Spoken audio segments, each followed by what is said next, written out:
It's morning already. Oh, Paimon still needs more sleep. Huh? Wait, look over there! Isn't that...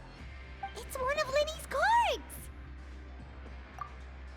Let Paimon see what's written on it! Maybe you haven't heard, but today is the monthly free day. Everyone has the day off today, which makes it the perfect time to do some investigating.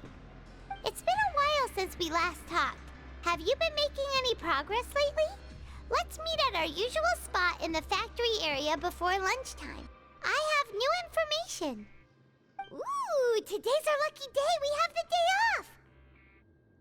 From the sound of it, Lenny's been making progress with his investigation. Wonder what he's discovered. We still have some time before we meet up. Let's talk with the people here for a bit more before we go.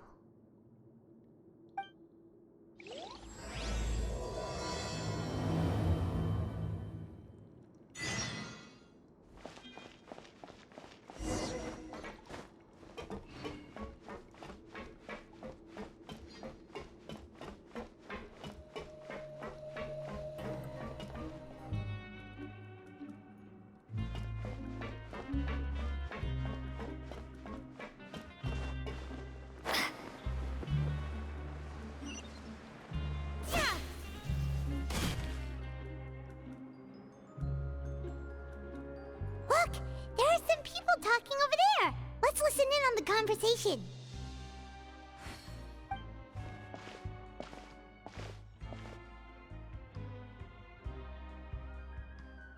If you ask me, those pompous parasites on the surface act like they're all a bunch of aristocrats.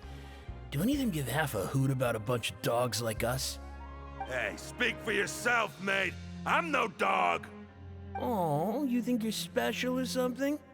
If you're here, then you're just a convict like the rest of us. I've heard that even if you're released after serving your sentence, going back to life on the surface ain't any better. Once a criminal, always a criminal. Or marked for life. I don't buy that. Hey, how cool would it be if the whole world was destroyed by a giant flood and everyone had to start over from nothing? What kind of filthy bilgewater are you spewing? I have family up there. You best shut your sewer hole with talk like that.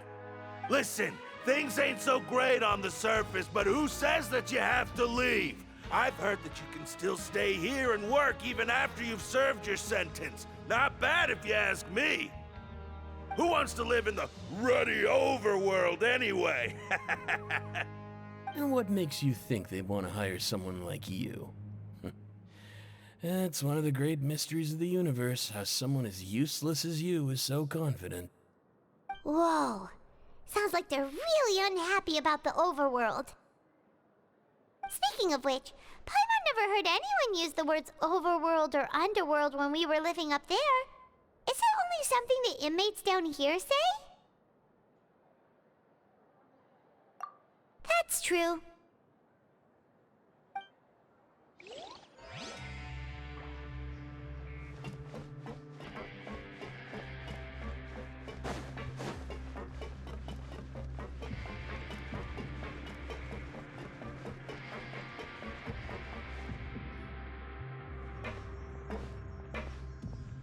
There's a group of people over there. Let's go listen in.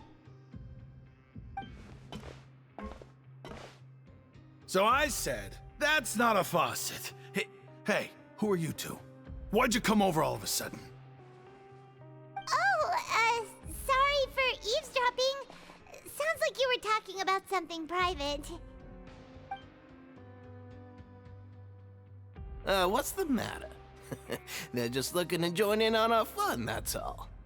Hey, don't pretend like it's okay for them to just interrupt us like that. Yeah, fine. You're lucky we don't mind extroverts that much.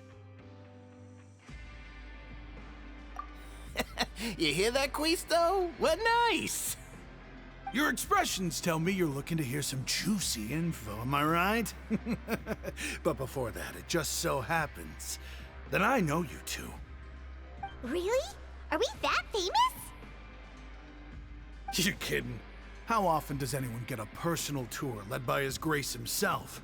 Practically everyone was talking about it. Word has it that you also caused quite the kerfuffle. A little mistake, huh? I like the way you put it. You see, people with a good attitude can join our group anytime, unlike some of the others here. Your group? I'm Quisto, and this is Lavaroon. People usually call us the Bombshell Bros, but don't worry. We're not playing with bombs or anything. It's just that our information is always so explosive, and we blow minds on the regular. So, you two really like to gossip? Whew, you sure know how to embellish. No. You don't get it. Knowing intelligence will make things better for you here. For example, knowing who's working with whom, who has the latest rumors, who's not getting along. Wouldn't you like to know all that? Whoa, all this info's worth something, you know? You should prove you're worthy of it. I don't mind him. Quisto's always this way. Just play nice and say something to massage his ego. The welfare meals. Talk about the welfare meals. Right! That meal we had yesterday was super delicious. Paimon can still taste it whenever she closes her eyes. Is that so? To tell you the truth, I've been helping out with making those welfare meals. I've been working as a kitchen assistant for about a month and a half now. Oh, so you're the one who made those delicious steaks. Amazing. You could be a professional chef. You are correct. I am a true professional. In fact, I even went to culinary school. But enough about that. Since you like my cooking, I guess that means we share similar tastes. Listen carefully. This little bombshell will help you learn what's really going on here in the fortress.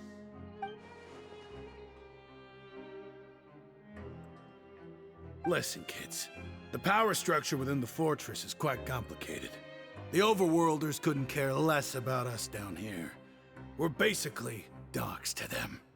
You've already met the one person here you should never cross, the Duke, Risley. He knows more than you think. And if he doesn't care about something, then he often doesn't bother dealing with it. Those who have the Duke's attention get all kinds of special perks, even better treatment in the infirmary. I know who you mean. It's that Jurier character, right? I don't think there's anything useful about him at all. Why does he visit the infirmary practically every day? Is it normal for anyone to be going in and out of there so often? If you ask me, he's just faking it to get out of work.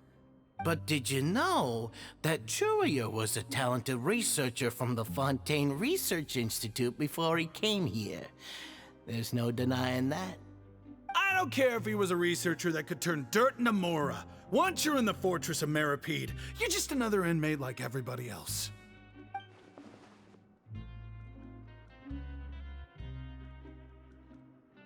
Speaking of which, the last time I saw him, he was passing by in the corridor with Lorvine. I also heard they started arguing in the library and got into a fight, right? Guess that's just how terrible of a guy he is. You mean he hit a woman? Wow, I never imagined he was that bad. But that Lorvine's also quite the odd one, you know? She's always gabbing away, got into a fight with a man, and she also got sent to the infirmary. Come to think of it, I always see her going to the sick bay every couple of days, too. Wait a second. You don't think? Do you think could it be that they're secretly meeting there to go on dates? But it's really hard to imagine.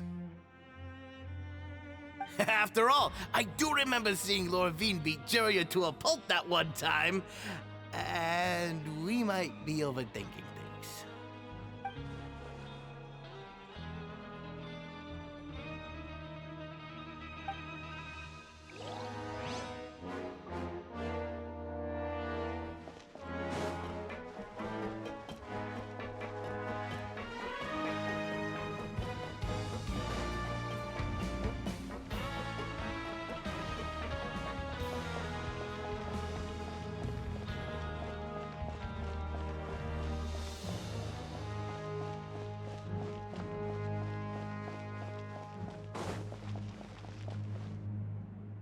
Hey, you over there. Yeah, you. Say, do you like playing card games? You know, like Genius Invocation TCG? You TCG players are like mint in the wild, literally sprouting up everywhere. Hey, come on now. What's wrong with finding fellow Invocation aficionados? Anyway, care to join me for a game? All right. No pressure. But why would you be looking for people to play Genius Invocation in a place like this? Don't people usually come here to fight? Whether you're throwing down cards or throwing punches, it's all a competition, isn't it? It's all the same in my eyes. There are lots of card players here in the fortress. When I saw you, I immediately thought, hey, even outsiders from other nations play cards. So I came over to say hi. Sure. Great! Since you've been here longer than us, you need to flex your seniority a little bit, right? Maybe you could start by telling us newcomers some stories about this place. I thought you would have already heard everything by now. All right then, did you have anything specific in mind? Or do you want me to just pick a topic? Why don't you pick? We'll let you know if we've heard it already. All right. Have you heard any strange rumors since you've arrived? Then, did you know that there are some people who are always gossiping over in the corner? Yeah, so you've already met those two. They're quite a pair. They always keep an eye out for the latest happenings and gossip about everything. I've never seen anyone with more time on their hands. I heard that they used to be a chef and a bartender before they were sent down here. You know how bartenders are, always chatting with customers.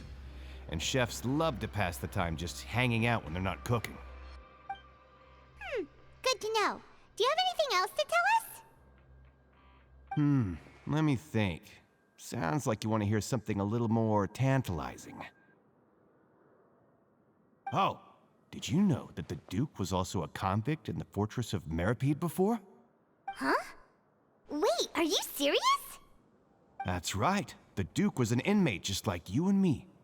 Seems he was exiled here for committing some crime. Who knows how he ended up rising up to become the warden, though. To go from an ordinary inmate to becoming the manager of the whole place? I'm not gonna lie, I kinda respect that. A forbidden zone? Sounds like something that someone just made up. I've never heard of that. Where did you hear about it? It's just a rumor we've been hearing, but no worries if you've never heard of it. Do you have anything else you can tell us? Anything else? Not that I can think of, but I'll be sure to tell you anything interesting I hear next time. You'll have to play a game of Genius Invocation with me first, though. Okay, we've talked to just about everyone, and it's about time for us to go meet Linny. According to the card he left us, we should go meet him in the production zone.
Huh?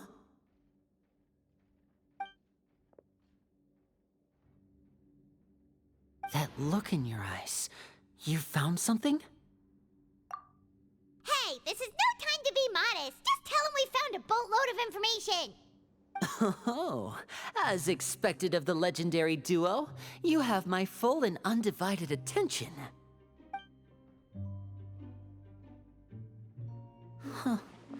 I'd have never guessed that myself. The rumors swirling about this place are unreliable after all, and Master Child probably went missing because he found a way out. He is a harbinger after all. I suppose he's much more resourceful than I initially gave him credit for. Unfortunately, this isn't enough for our final report to Father. We need to find out Master Child's exact whereabouts. Father told me that even though Master Child said he was just coming to Fontaine for a vacation, he actually had some personal reasons. His agenda might be linked to his disappearance. His escape route is already flooded, so we'll have to task someone with professional diving skills to chase after him. Well, when you put it that way, it's obvious that only Fremine would be up to the task. Bingo! Is he around? He's working today. Coming here as a group would have attracted too much attention. I'll talk to him about it later. No need to thank me. This was always a part of our mission after all. Honestly, I'm far more impressed by you guys managing to collect all this information right under Risley's watchful eyes. Collecting information has always been our strong point. Now, let me think. To find out more information, Fremine will have to retrace Master Child's original route. And if he's to do that, he'll have to set out on the next pipe cleaning day at the earliest. That's 6 days from now. And after that, he'll probably take another 2 or 3 days to return. You can even estimate how long it'll take for him to get back? We've been working together for a long time. We know each other's capabilities like the backs of our hands. Traveler, what say you to meeting here 9 days from now? We'll be able to pick up Fremine while we're at it, too. Oh, and there's just one last thing we'd like your help with. Though we can just sit back and wait for Fremine's report on Master Child's whereabouts, we still need to make more progress on the investigation of the Forbidden Zone. Fremine's no master of disguise, Lynette's still working on getting intel from the other areas, and I'll need to spend some time helping Fremine prepare for his diving mission. So, you are the only ones we can count on. What do you want us to do? Will it be hard? Well, I won't call it easy per se, but I think you'll be able to pull it off. Listen carefully. You'll need to find an excuse to get into the infirmary and investigate the room and environs. You've mentioned several sketchy-looking people always meeting at the infirmary earlier, so it probably has something to do with the secret we're hoping to uncover. You've already met the head nurse, so she'll be less suspicious of you. Investigate the internal structure of the infirmary and any active dealings within, and pass those on to me alongside anything else you're able to discover. But also, there's no need to take risks. Don't forget, safety always comes first. No, when it comes to intelligence gathering, I'd never consider you to be an amateur. Didn't you say it yourself? It's always been your strong suit. I'll believe anything as long as it comes from you. So, please prove your prowess to me once again. All right, then we'll head out as soon as we finish our prep. Let's go our separate ways for now then. Don't forget, we meet here again in 9 days. Stay safe.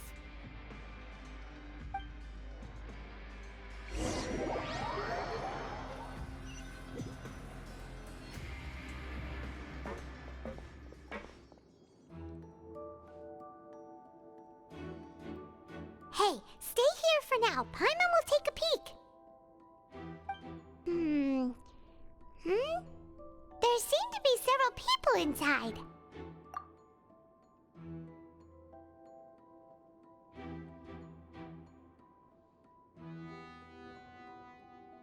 Right. I feel like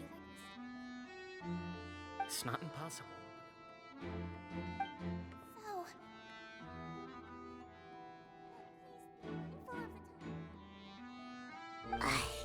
It's a bit hard to understand them from here, so why don't we just try to talk to them in person?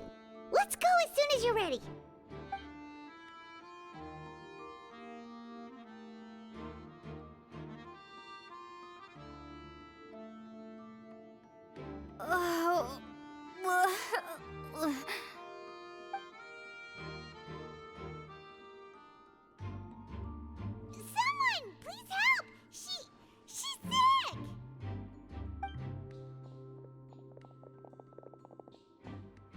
are you okay? Oh my! What's wrong, little one? There's no need to panic. Take a deep breath before you begin. The traveler started complaining of a stomachache, and then nausea, and then collapsed onto the ground. Paimon doesn't know what to do. Freezing limbs, twitching fingers, and pale complexion? Could it be poison? Let me take a look. Please, lie down over here.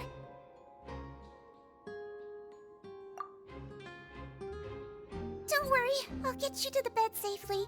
Here, hold on to my shoulder and walk slowly.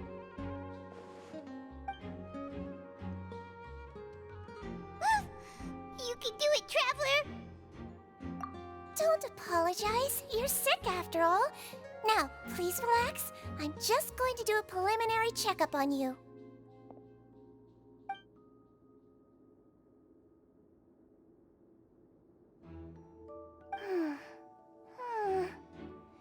I see now.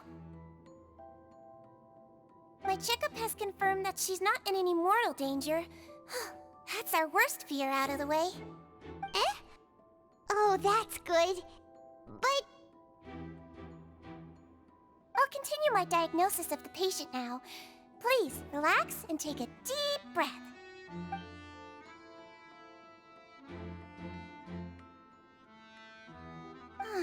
Don't sense serious damage to your organs either. Does it hurt when I press here? And here? Huh? But based on my initial checkup, there shouldn't be a problem here. Oh, how strange.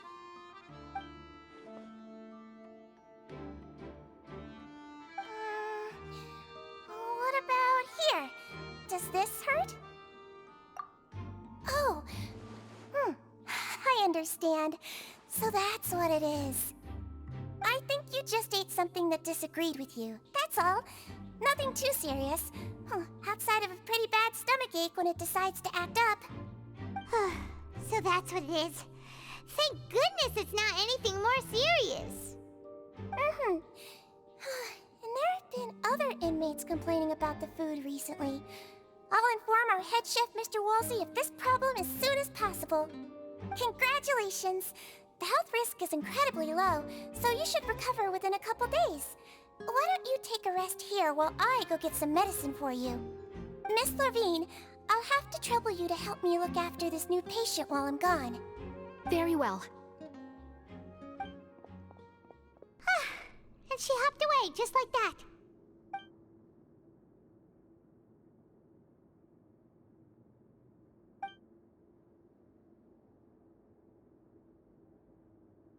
Hello. So how are you feeling now?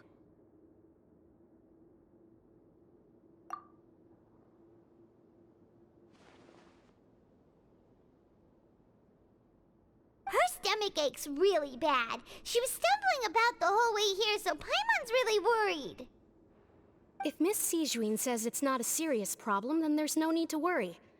She's the best medic we've got down here.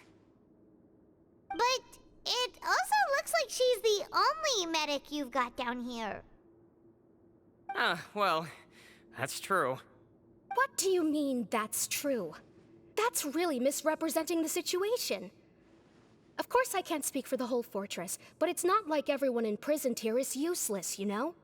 Though they may have committed crimes and gotten locked up here as a result, they still know a thing or two about medicine, and they help Miss Sijuin take care of the sick and injured. Yeah, you're right. But did you have to lecture me about it in front of another patient? Aren't you a patient too? Where did all your energy come from? That's correct. Sorry, I got a bit ahead of myself. Are you two also sick? We've been sick a while.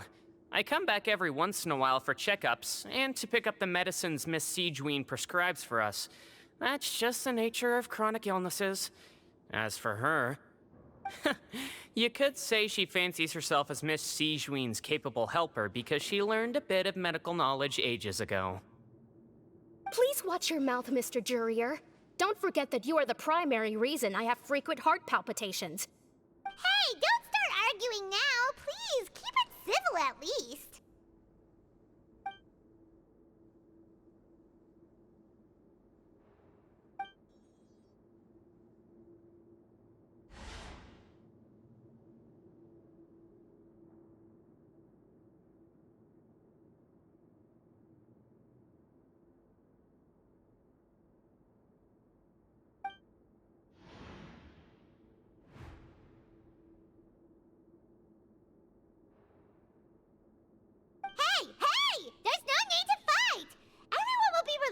day, so there's no need to argue over silly things like this.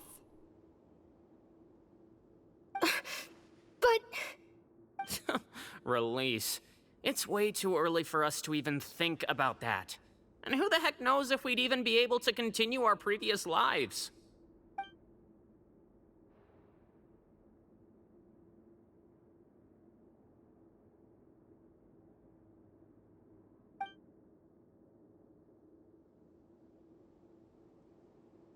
Please allow me to end this boring and useless conversation.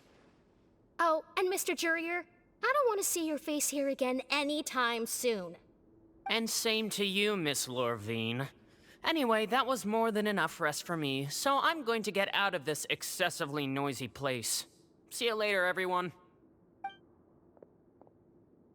He just slowly walked off like that? That's just what he's like. I'm sorry you had to see all of that. I'm Lorvine, and that's... Well, his name is Jurier, but I hope you'll never have cause to remember his name. You really can't stand him, huh? I mean, can you blame me? Who would like someone who's as arrogant and obsessed with weird research topics as he is? But there's no need to keep dwelling on him. I'll accompany you two for a while. Miss Seashween should be back soon, and I'm sure you'll feel better as soon as you've had some of her medicine.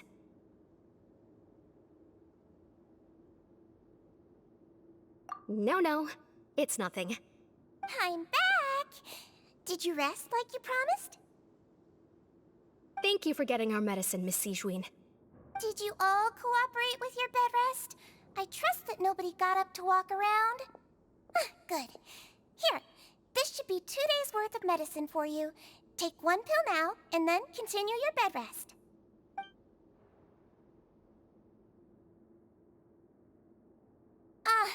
Miss Lorvine, I left in a bit of a hurry just now. Do you still remember if we discussed the color of the pill that you should be taking today? I remember. You said it should be yellow.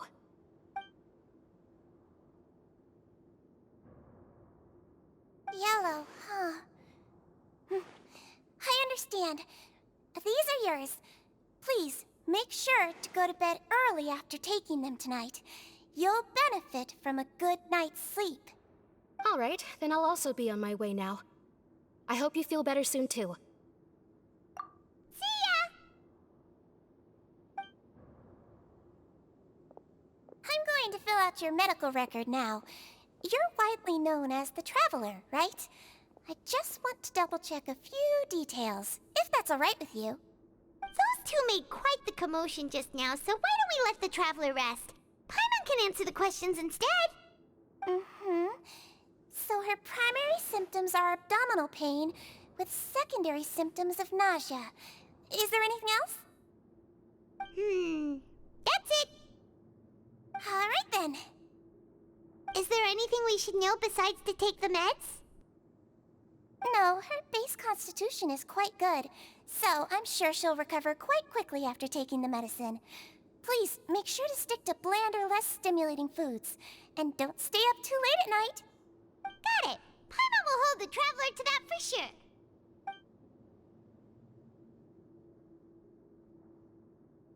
Oh, you're going to take a nap already? Okay then, you get some rest.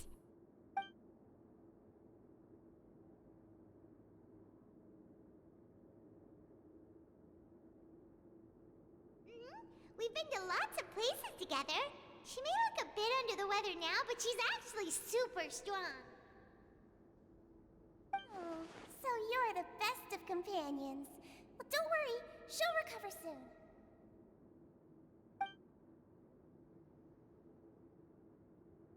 Ah, you're awake.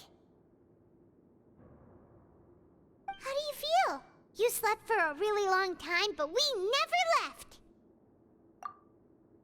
Well, now you can go back without a worry in the world. Remember to take your meds regularly, and remember bland foods. Thank you, Miss Seashween.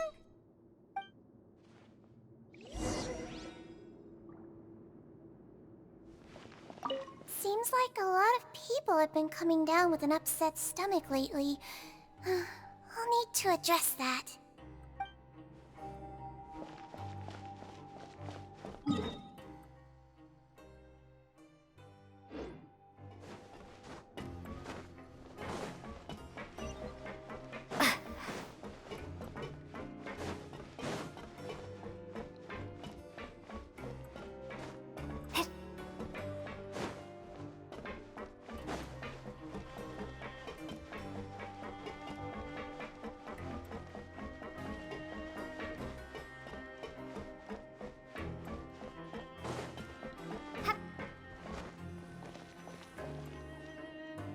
You really are something. To be able to fall asleep like that and even sleep talk the entire time, you scared Paimon half to death!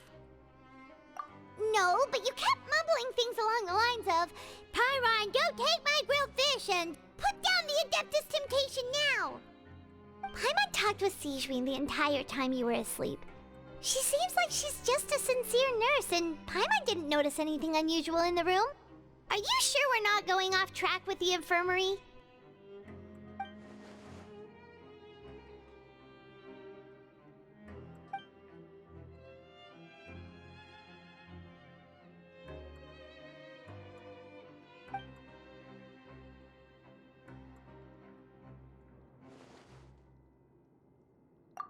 Whoa! You really are super thorough! All those tiny little suspicious things that Paimon didn't even pick up on! We've gotta give the info to Linny!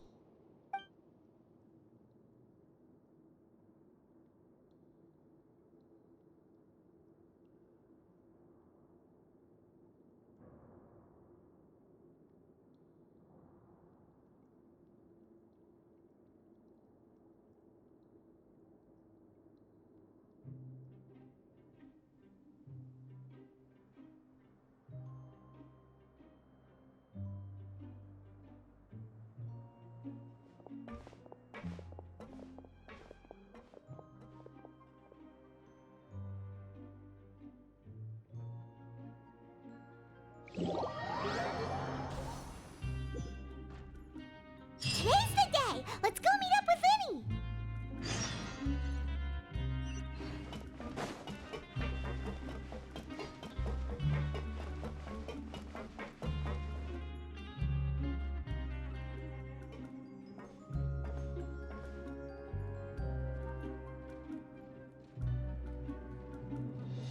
Oh! Hmm?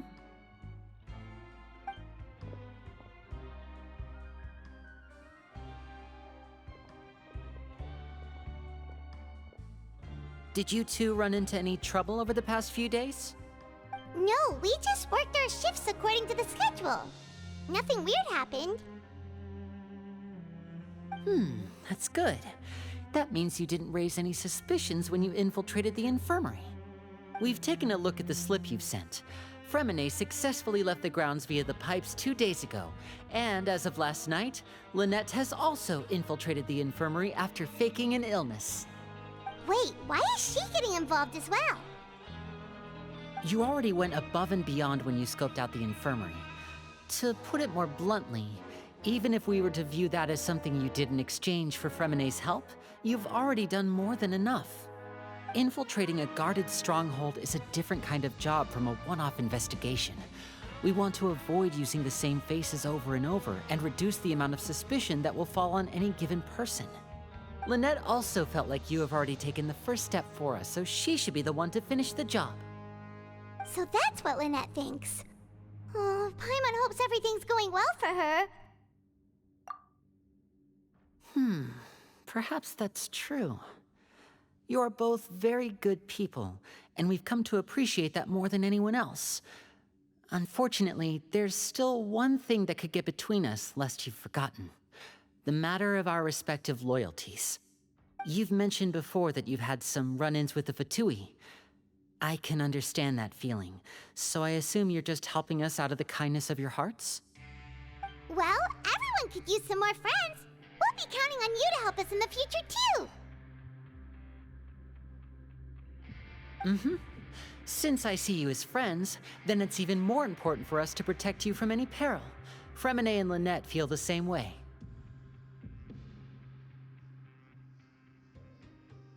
Glad to hear it. Then, let's go check on Lynette before Fremine returns. If everything went well, then she should be wrapping up her investigation right about now. Is now really a good time to go over? According to my observations, Sigewinne always spends around half an hour away from the infirmary right before lunch. Lynette knows this as well, so this should be a good time to meet up with her.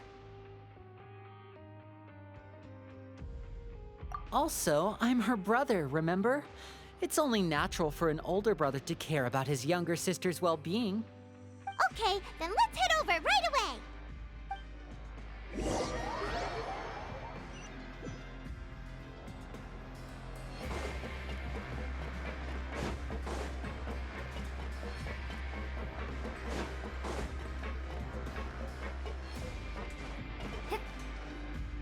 Lynette should be here right now.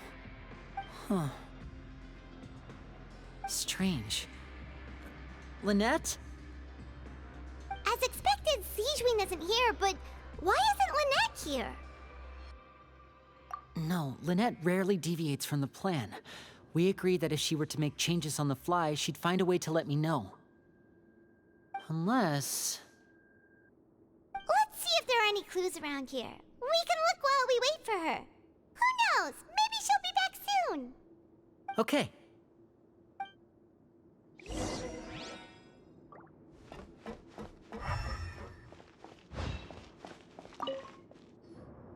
There are some books here and a few files. They all look like medical records. Advanced nursing, how to raise the spirit of your patients, a quick guide to the psychology of emotions, and the meaning of laughter. These sure are some interesting books. Who knew Sigewinne would be interested in these kinds of things? She even has books on understanding people's motivations and feelings. Is it because she's a Melusine? Or does she have a need to understand her patient's emotional state? Seems quite normal to me. These are skills that would come in handy for a nurse from time to time.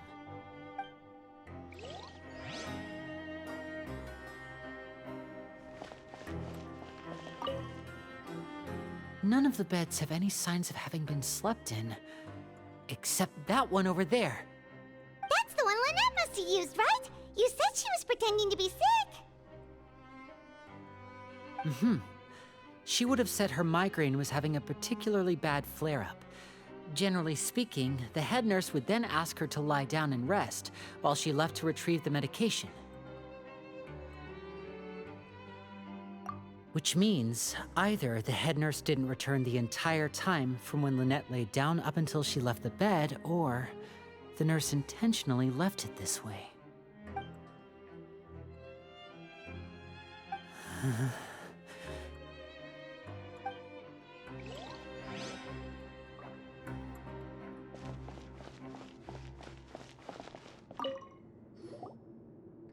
This is it! We saw it before! Wait, this thing?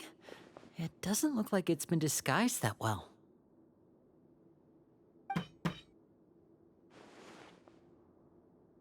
The space behind it is empty. From its size, I don't think it's an entrance that is meant to be taken apart. There's probably a mechanism around here somewhere. Could Lynette have tried to get inside? But if that's the case, she would have contacted me for sure.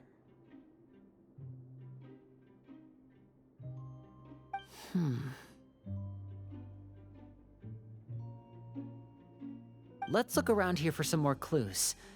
Don't panic, just take another look.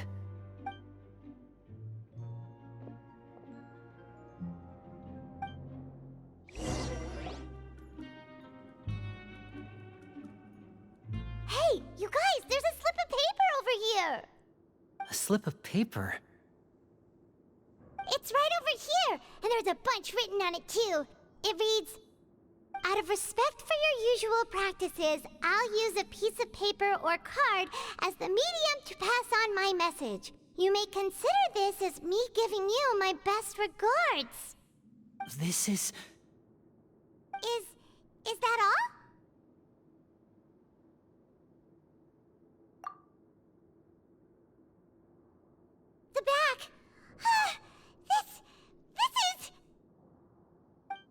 Show me!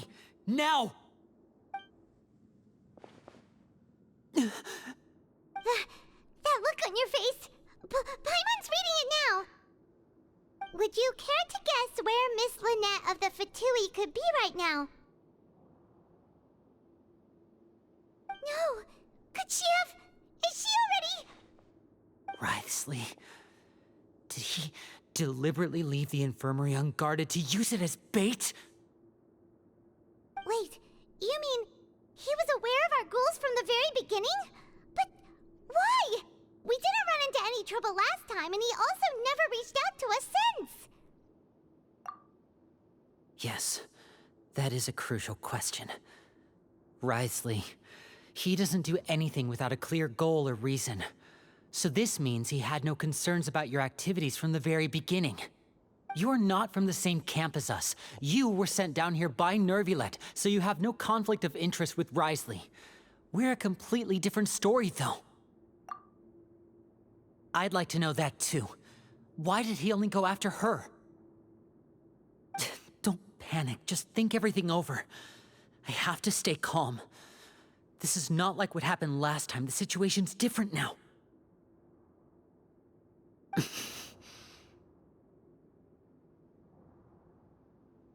Wait, you're right. Wait, but that means... The fact that Fremine was able to leave the grounds, could Wriothesley have let him go as well?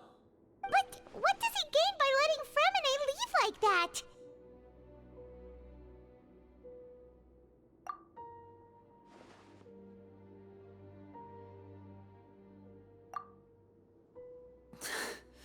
So he's challenging me and trying to provoke me, I'm sure of it.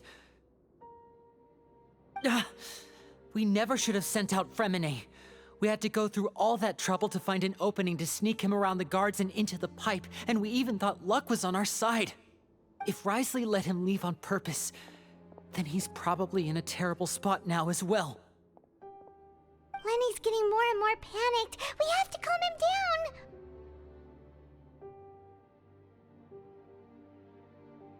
Don't be like this, Lenny. Fremine wouldn't have left if we hadn't told you about Child. That was our fault. No, I'm the leader of this operation, and I'm the one responsible for this team. I was the one who failed to protect them. I'll go talk to Wriothesley. Hey, don't be reckless! Traveler, please talk some sense into him. I simply cannot allow Lynette to be abducted again. I have to go. I'll find a way to get them back. He's rushed out the door! After him!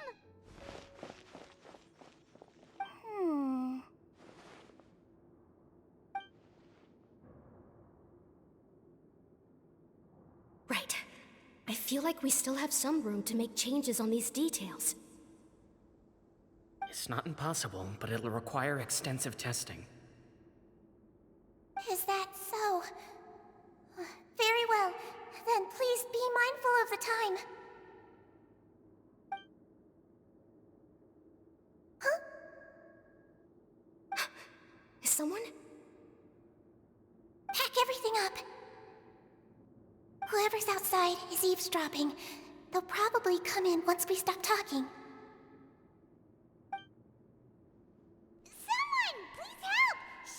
She's sick!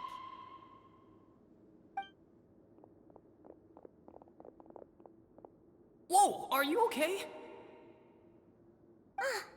These two. As expected, they've already found this place. Oh, they are quite sharp. What a delightful turn of events. I like smart people, but I also like playing dumb. I like the feeling of being trusted. Oh my!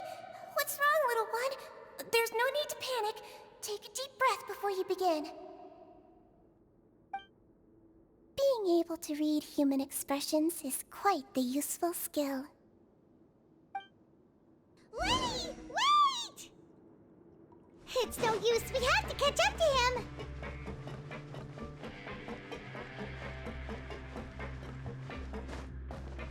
He's already out of sight. How is he so fast?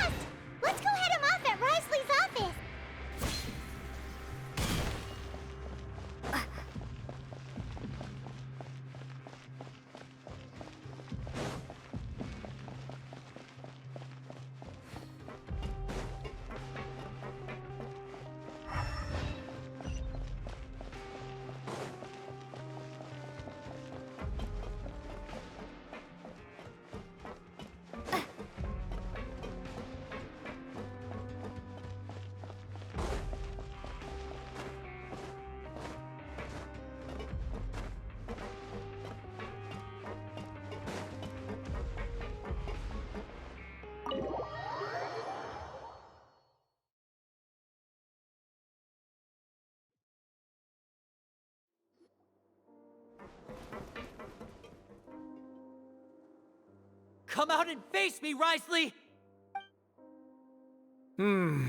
Aren't we at an administrative office space? Why don't you at least try to follow even a couple rules from the fortress's indoor management regulations? What did you do to my sister? I ran into the young miss at the infirmary. I'd heard that she was suffering from quite the migraine, so I decided to invite her over for a cup of tea. I do have some teas in my collection that can work wonders against such an illness. Stop joking around! Where did you take my siblings? I have also heard that your performances are quite the spectacle. Miss Lynette would sometimes enter a box filled with water, only to emerge the next second from another place altogether. Maybe she'll appear behind you right now if you were to turn your head.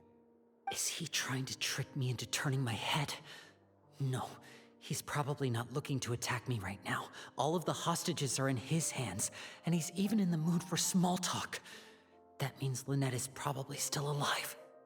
You knew we were investigating the infirmary from the start, so you deliberately aroused the Traveler's suspicions and baited us into continuing our investigation, just so that you'd be able to kidnap Lynette. As for Fremine, no, you probably didn't even interfere with Child's escape. You let him go, so you could purge the Fatui members that we had planted into your ranks. There was no need to do so. The Fortress of Meripede is a pretty pleasant place. Most people enjoy their lives here. The only ones who act differently are those with personal agendas. It was quite easy to identify your colleagues. You removed our original members and spread the news of Child's escape so Father would assign our team to come down and investigate. Fremine has also fallen into your hands, right? If you're oh so omnipotent and so in control, why would you need hostages? One correction. Lynette is in my hands right now, but Fremine is not. He's not? What do you really want? Winnie! Oh, wonderful. Everyone is here, so I'll only need to say this once.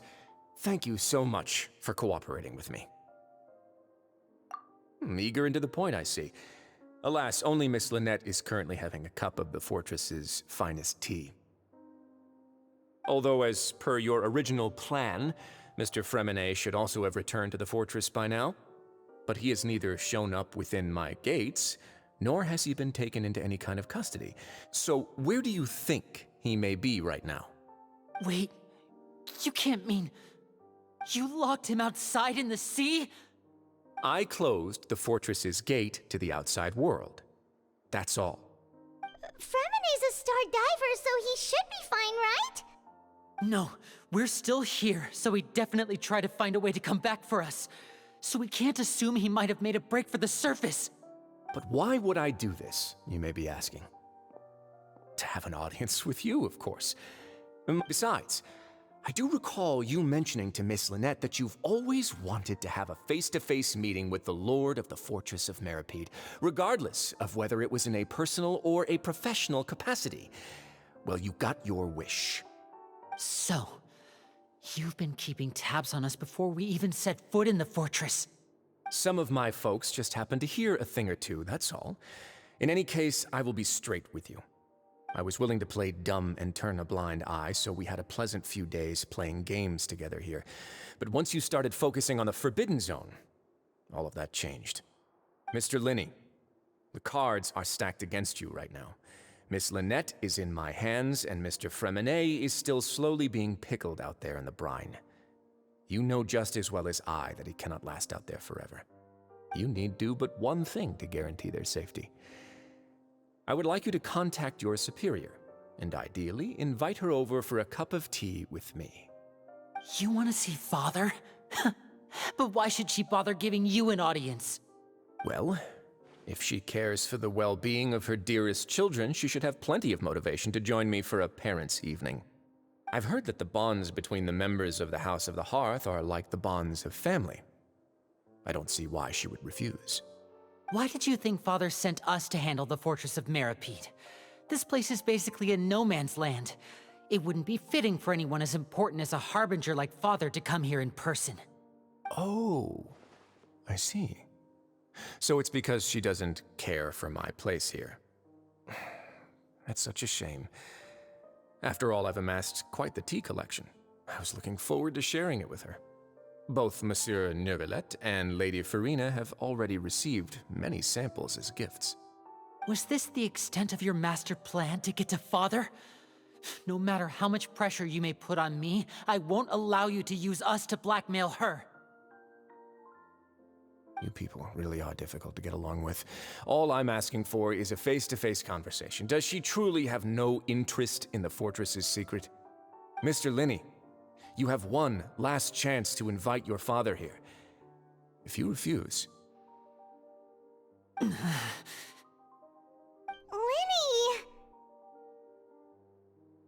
Instead of asking why I'm doing this, why don't you try to see things from my perspective for a second? From the very beginning, the Fatui has been actively infiltrating my fortress. I gave you a warning by cutting off the first few operatives I found, but that only caused you to double down. Had you given up on the fortress then and there, I'd have no reason to want to talk. Mr. Fremenet left the fortress on his own, and Miss Lynette tried to pry out my secrets right in front of me. No matter how you look at it, the responsibility for this falls on you. I shouldn't ask Father to do anything because of us.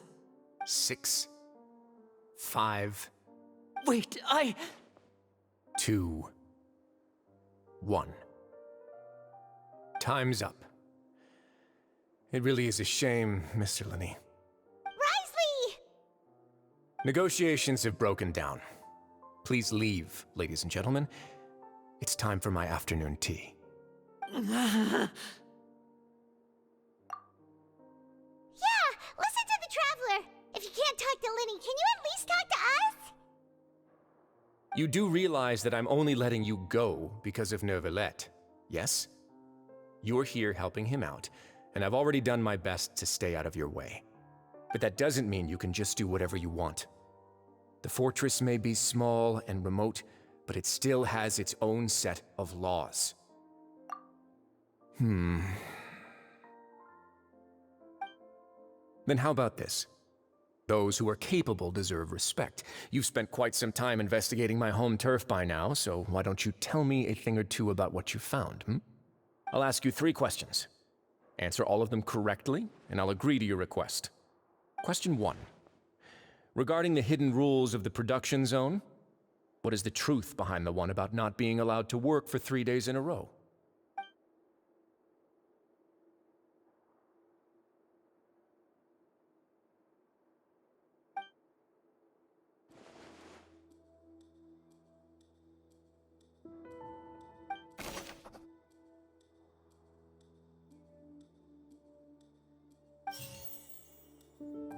I've been told that the infirmary is always empty for the half hour just before lunch.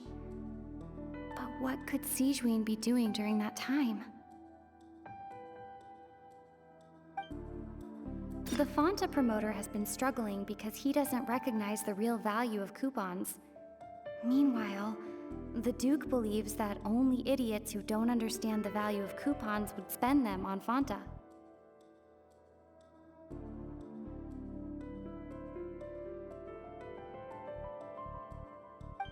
We often see Miss Sigewinne observing the prisoners at work near the production zone. It seems like she can perceive the general state of a person's health just by looking at them.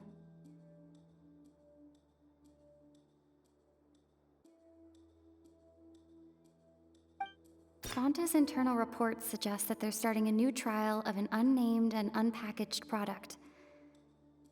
But the product has to undergo a trial because even Fonta's own employees have a lot of reservations about it.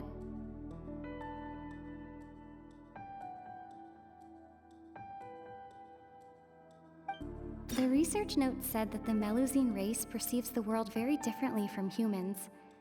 Because of that, the Melusines have also developed a sense of aesthetics that appear rather strange and alien to humans.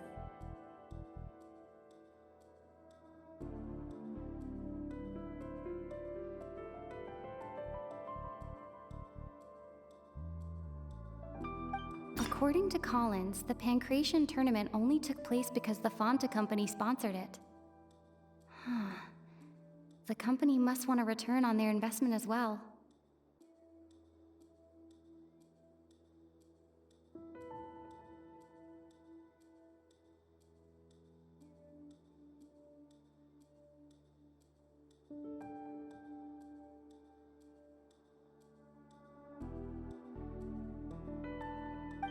I've been told that the infirmary is always empty for the half. We often see Miss Sijuin observing the prisoners at. I've been told that the infirmary is always. The Fonta promoter has been struggling because he doesn't recognize. Fonta's internal reports suggest that they're starting a new trial of an unnamed and unpackaged product. But the product has to undergo a trial. The research note said that the Melusine race. According to Collins, the Pancration tournament only took place because the Font. We often see Miss Sijuin observing the prisoners at work near the production zone. I've been told that the infirmary is always empty for the half hour just before lunch. But what could Sijuin be doing during that time?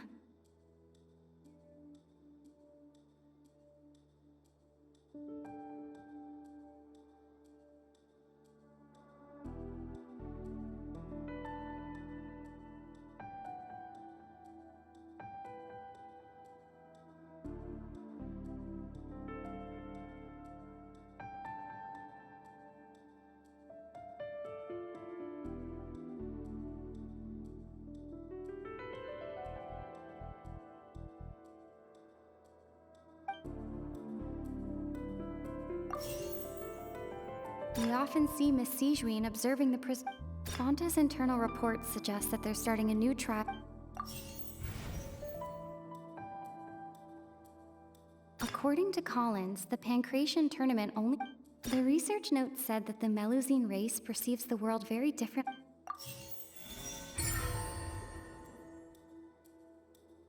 So that's what's going on. Paimon understands it now. Who would have guessed? The hidden rule of the production zone. People are not supposed to work 3 days in a row, and if they do, they'll get strange meat in their welfare meal. At first, we thought this strange meat must have something to do with the people who disappeared, but in reality, they were all prepared by Sijuin, the head nurse.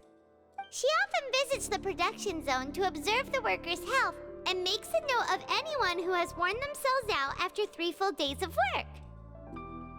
Out of her sense of duty as the head nurse, as well as her genuine concern for the workers' health, Sijuin visits the cafeteria right before lunch and cooks an extra dish for those who can use the stamina boost. Sijuin has only the best intentions with her surprise gift and doesn't want anyone to find out about what she does. However, unfortunately, Melusines as a race perceive the world differently from humans, and their sense of aesthetics is even more alien to us. The recipients of her lovingly prepared special meals cannot taste the care within and usually just freak out. Are we on the right track? Not bad.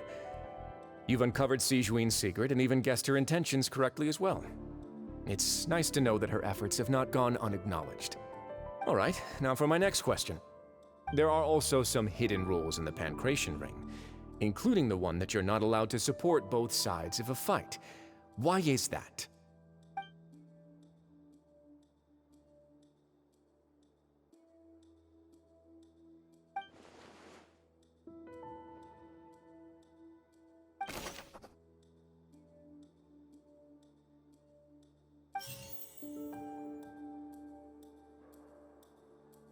Fonta's internal reports suggest that they're starting a new trial of an unnamed and unpackaged product. We often see Miss Sijuin observe. The Fonta promoter has been struggling because he doesn't recognize the real value. According to Collins, the Pancration tournament only took place because Fonta's internal reports suggest. The Fonta promoter has been struggling because he doesn't recognize the real value of coupon. According to Collins, the Pancration tournament only. The research note said that the Melusine. The Fonta promoter has been struggling. According to Collins, the Pancration.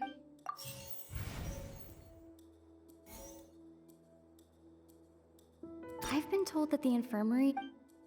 The Fonta promoter has been struggling because he doesn't recognize.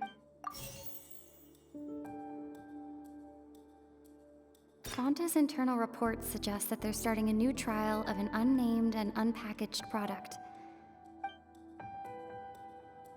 According to Collins, the Pancration tournament only took place because Fonta's internal reports suggest.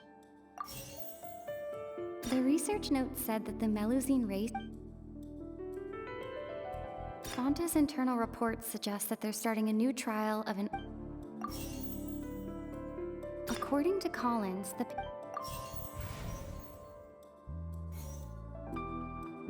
According to Collins, the Fonta's internal reports suggest the Fonta promoter has been struggling. Paimon gets this rule too now, so there really was nothing to be afraid of. That hidden rule of the Pancration ring is about how, people are not supposed to bet on both boxers at the same time. And if they do, they'll receive a package containing a strange, blood-colored liquid. People get scared when they see it because they've subconsciously begun to associate it with the missing boxer. But really, it's just a bottle of the latest yet-to-be-named and packaged new Fonta trial product. A blood-red drink. It's no wonder even Fonta's own staff were questioning the company's decision-making. The company, facing backlash from its own staff, decided to try to trial the product on a smaller scale to see how it might be received by customers. They came to the fortress of Meropide and offered to sponsor the Pancration tournament so they could push their new product. But the Duke completely refused to even entertain the idea. The Duke, knowing how valuable coupons are in the fortress, knew that only total idiots who didn't understand their true value would bother buying a Fonta product here. And so, only those who proved their stupidity by being dumb enough to bet on two opposing sides of the same match were selected to receive the drinks. I acknowledge the effort you've put into bringing the truth of this mystery to light. Although, based on your description, that Fonta promoter is a bit too careless with his words, I may just reconsider my collaboration with the company. All right, and here's the final question. What's the secret behind our head nurse and all of her patients in the infirmary? Stop your cruel and pointless games, Risley! You know that we haven't finished our investigation, so there's no way we can answer the last question. The thought of sparing Lynette and Fremine never even crossed your mind! You'll pay for this! Ah! Lenny, are you alright? Oh, close one. I owe you, Sigewinne. That was a fantastic shot. It was nothing, Your Grace. Sigewinne? Though this gun may look like a toy, it's actually fully functional, as I just demonstrated. Sigewinne... You... Not at all. I am merely a resident of the fortress, and thus protecting it is my duty. When Monsieur Nervulette asked me to come here, he told me that my job would be to take care of the well-being of everyone here. I am merely discharging my duties.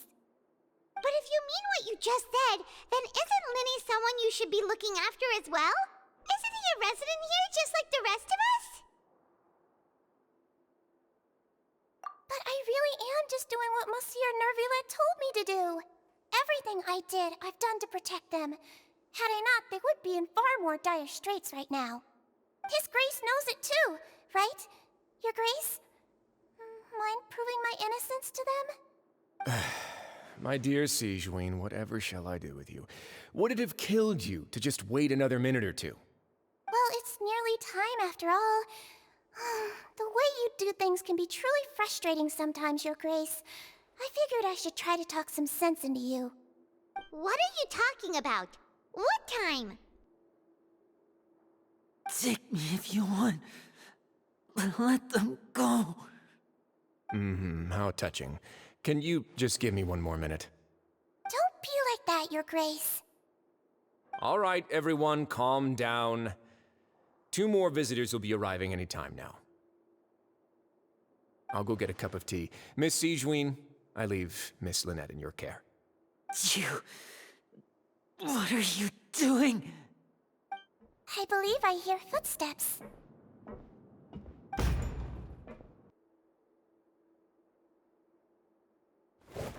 Some space, please. Ah, Miss Clarande. My door. Fremine... Fremine... What's going on? What is Clarande doing here? Work. I'm sorry about shooting you, Mr. Linney. The tranquilizing effect will begin to wear off soon. Please take it easy in the meantime, though. What happened to Fremine? Wasn't he diving just outside of the fortress? Why is he looking like this?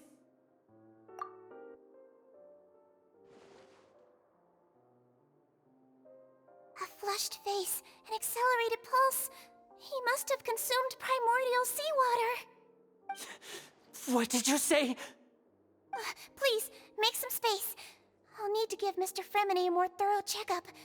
Your Grace, I'll leave the rest to you. I'll talk to Clarande while you get Fremine to where he needs to be. Everything else can wait.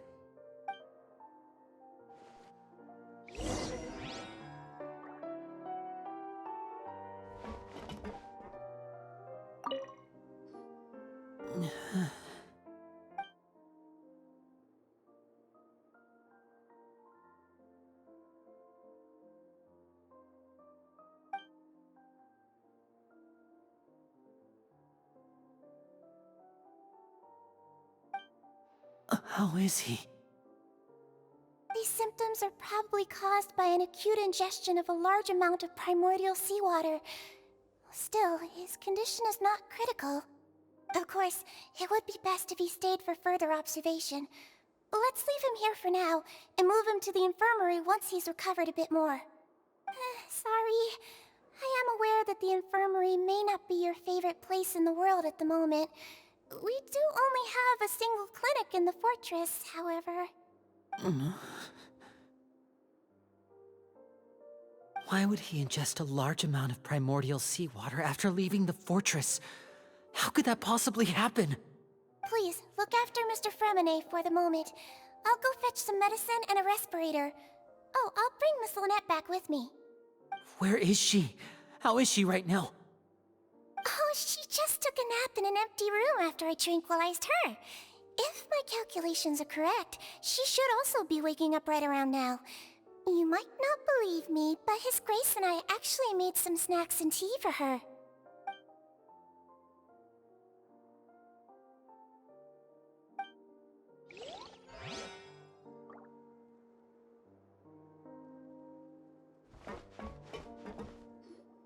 What's that look on your face? I thought I made good time on the way back. Oh, I'm just admiring your punctuality. Had you arrived just a few minutes later, Siegewein may have been forced to shoot Mr. Linney again. How's the situation out there? The water has changed. It's pretty much as expected. The concentration of primordial seawater has increased significantly. I was only out there a short time, so it wasn't too bad. But if one were to stay for any significant amount of time... well, you can see how that boy's doing. Where was he when you found him? The abandoned zone at the end of the pipes. A good distance into the water. Closer than I thought. He must have recognized it early on and tried desperately to swim back. Locking the door was necessary. I don't think we could have saved two. Well, I did try to convince him that I had my reasons. Never seems to work, though. It would probably work on Neuvillette. He has a knack for picking out who had good intentions, even when the outcomes were all terrible. That's a bad sign if you're having to plead your case to Neuvillette. Want some tea? Not particularly. If you want to drink some that badly, just say so. Fine, I'd like to get some tea. Want me to get you a cup too, since I've already made it? Might as well then, I suppose. Actually, do you have a towel? I would like to dry my hair.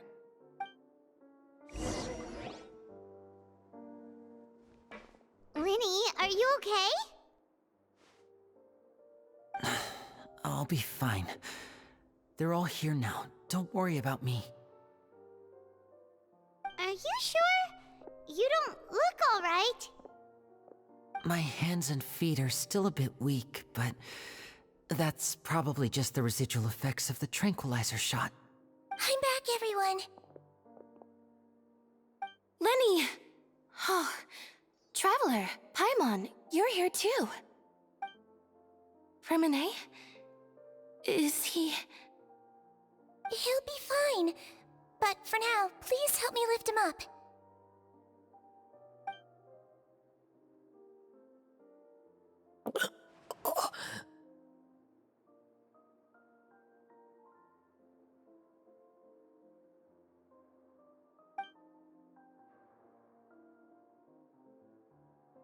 His breathing's beginning to slow down. Give me a hand and help me get him to the infirmary. Yeah, I'll take him from this side. Lynette, together? On it. Traveler, you seem pretty worried about him. Want to come with us?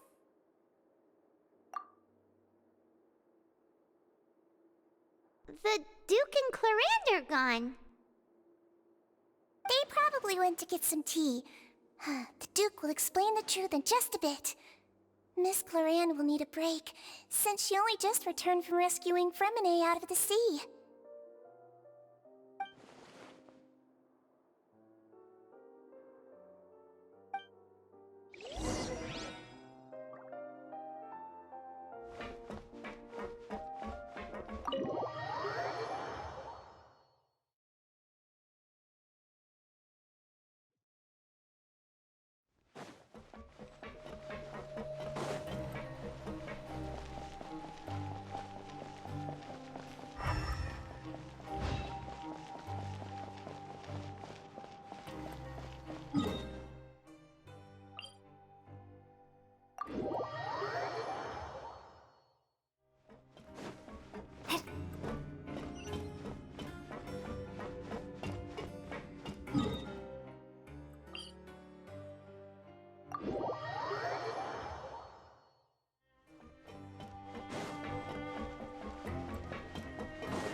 He's awake.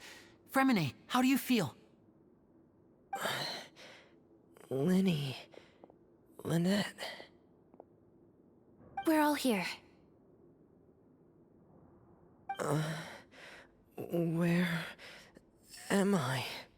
The infirmary, at the Fortress of Meripede, Mr. Fremine, and you are no longer in any danger. How do you feel? Don't push yourself if you're not feeling up to it. Traveler. Paimon. It's been so long. The sea. There's something wrong with the seawater. Shh, it's okay. We can talk about it after you've recovered. No, listen to me. This is really serious. There's primordial seawater mixed into the regular seawater. I don't know why it's there, but no one should touch it. Pipes. Right, the pipes. It's all coming back to me now.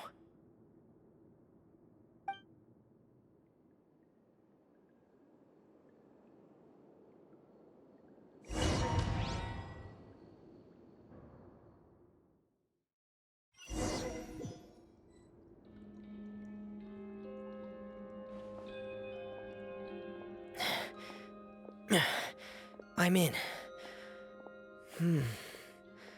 Seems like this pipe hasn't been used in a long time.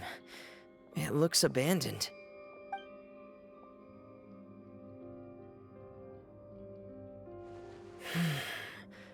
Where could Master Child be?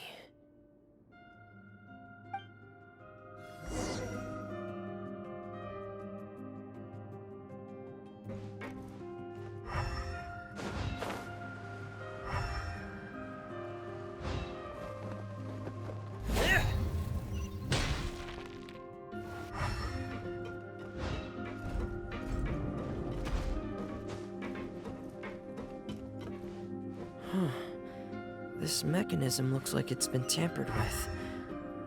Could he have done it?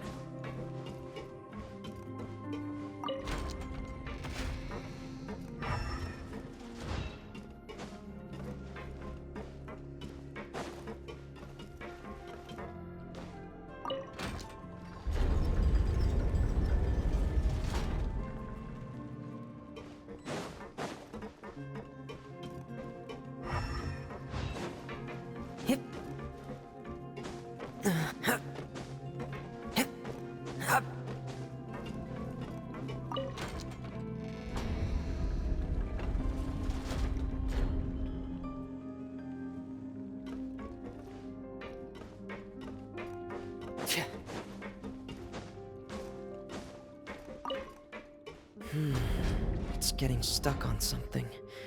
Seems like I'll have to avoid those obstacles while I turn it.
This is where the water starts.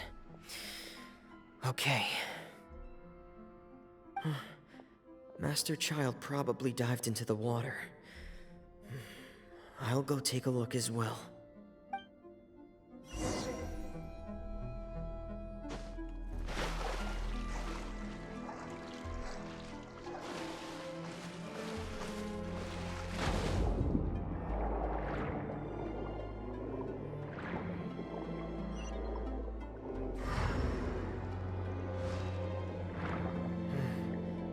The vegetation here is a bit more sparse.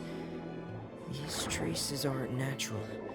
A person must have left them, and recently. I should... there are traces here too. I need to keep going. Huh? The traces are gone. But I don't see where he could have gone from here.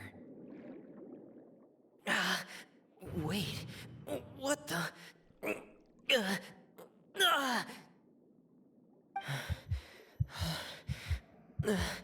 My heart is racing, and it's getting harder and harder to breathe. What's going on?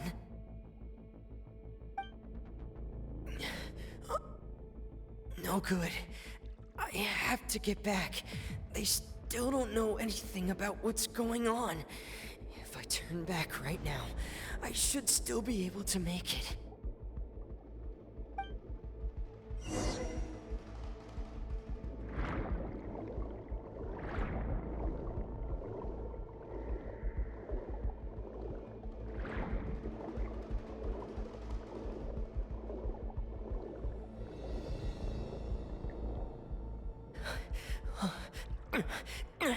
I can't die here.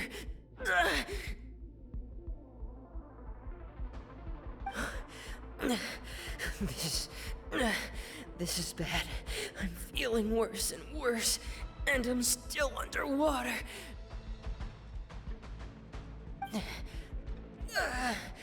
I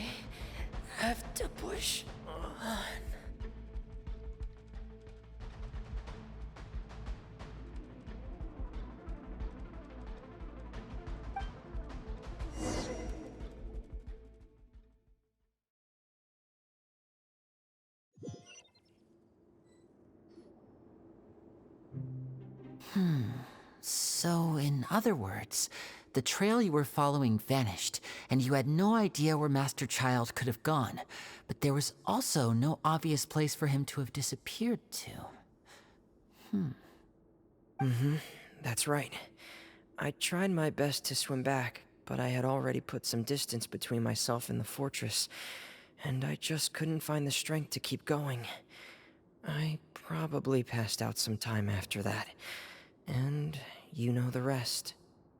Miss Clarande brought you back, but we also don't know why she just suddenly appeared at the fortress, or why she went out to save you. Miss Clarande, you say? I must go thank her in person. You're still too weak, Fremine. You can go after you've had some more rest. Miss Lynette is right. I believe Miss Clarande will stay here as a guest for another few days, so there's no need to hurry. A guest? Then I can assume Risley was the one who invited her to come down here? You should ask His Grace about that. He'll be able to explain better than me. Yeah, it's about time he actually told us what's going on. Wanna come with us, Lenny? No, please go on without me. I don't want to leave just yet. Lenny. The logical part of my brain is aware that we're safe right now, but I still can't bring myself to leave. Both of you are just in danger. Understood. Then let's just sit together for a while. In that case, I'll leave the infirmary to you. The Traveler and I are going to head out for now. As long as you stay in here, I don't think you'll be disturbed. Thank you.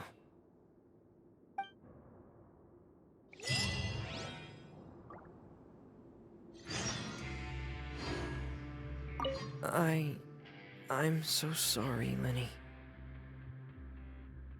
I'm also really sorry, Lenny. I should have been more careful. Don't say that. It was all my fault. I was the one who should have been more careful. You two were nearly... If I was stronger, maybe I would have already found Master Child. No, how can you say that? Huh? I'm sorry. What I'm hearing is, we all dropped the ball at some point during the mission, so the responsibility falls on all of us. Isn't that right? Yeah, that's right. It's on all of us. Lenny, we understand that you're worried about us, but we're worried about you as well. Please don't blame yourself. We want you to keep your spirits up. Yeah.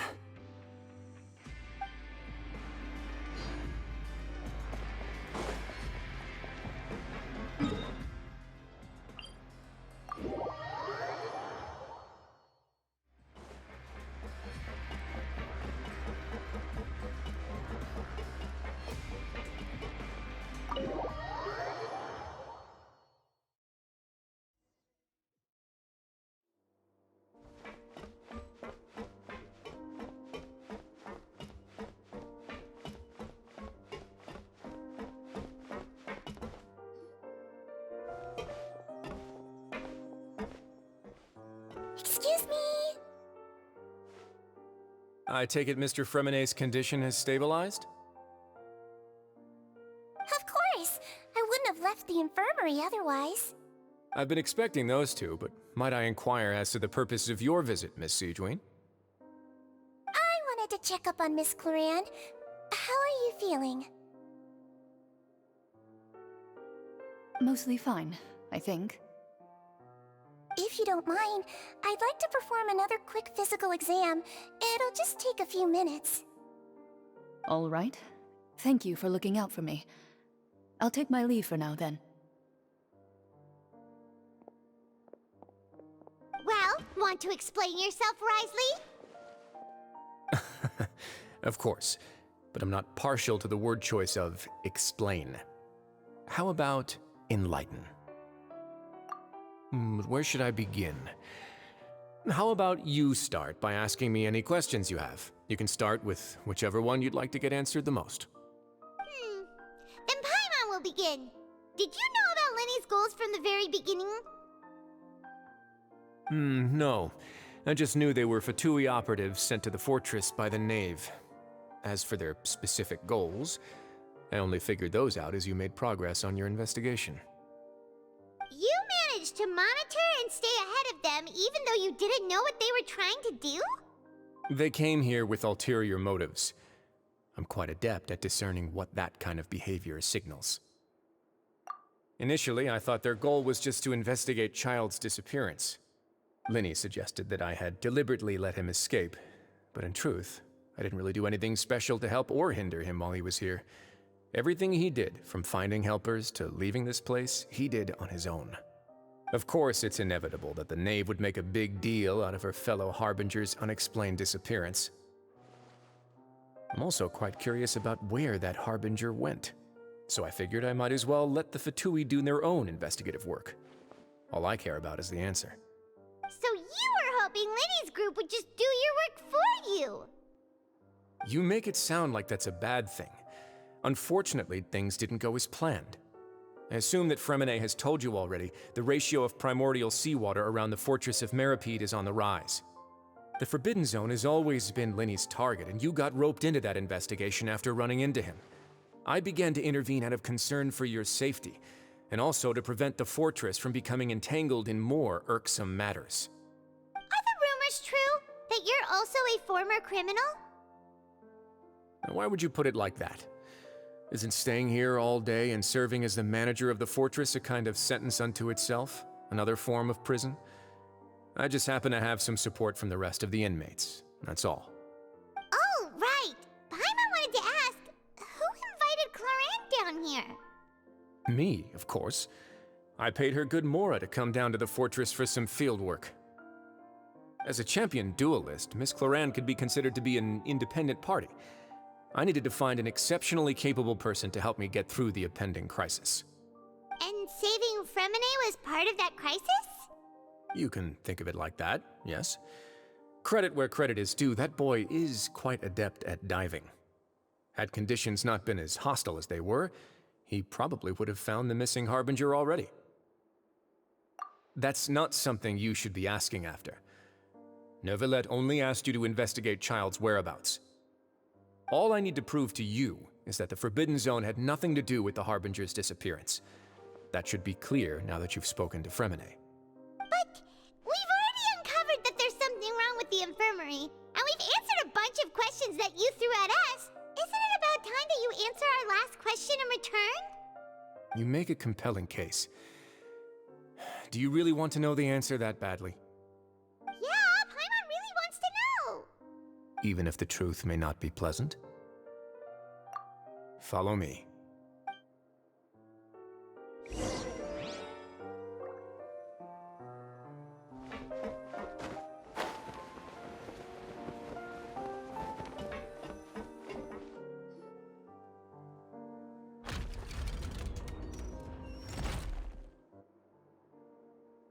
There's a hidden door here? And a whole basement behind it? Huh. You're pretty good at hiding stuff, Risley. It seems you've forgotten just what kind of place the Fortress of Meripede is.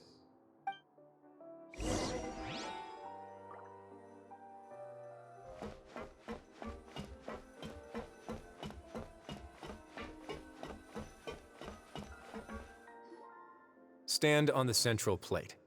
Wait, is there a secret mechanism or... Whoa!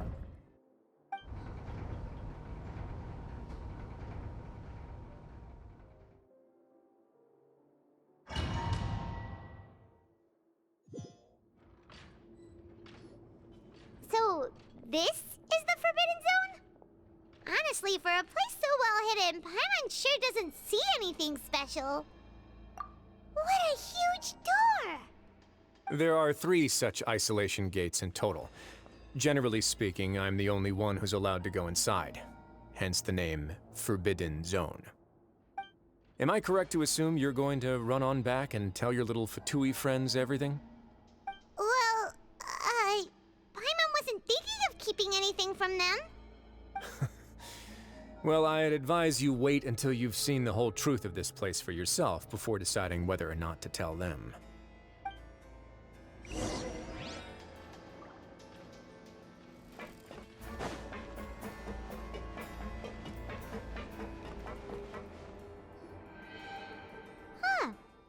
switch on the side. Stand back.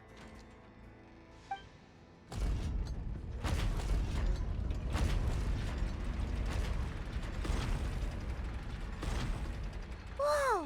They all just went up one by one.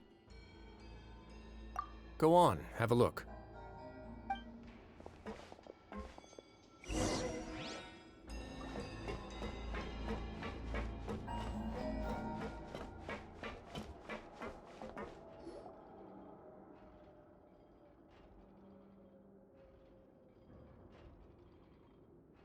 I've been interested in what lies beyond that gate ever since I assumed leadership of the Fortress of Meripede.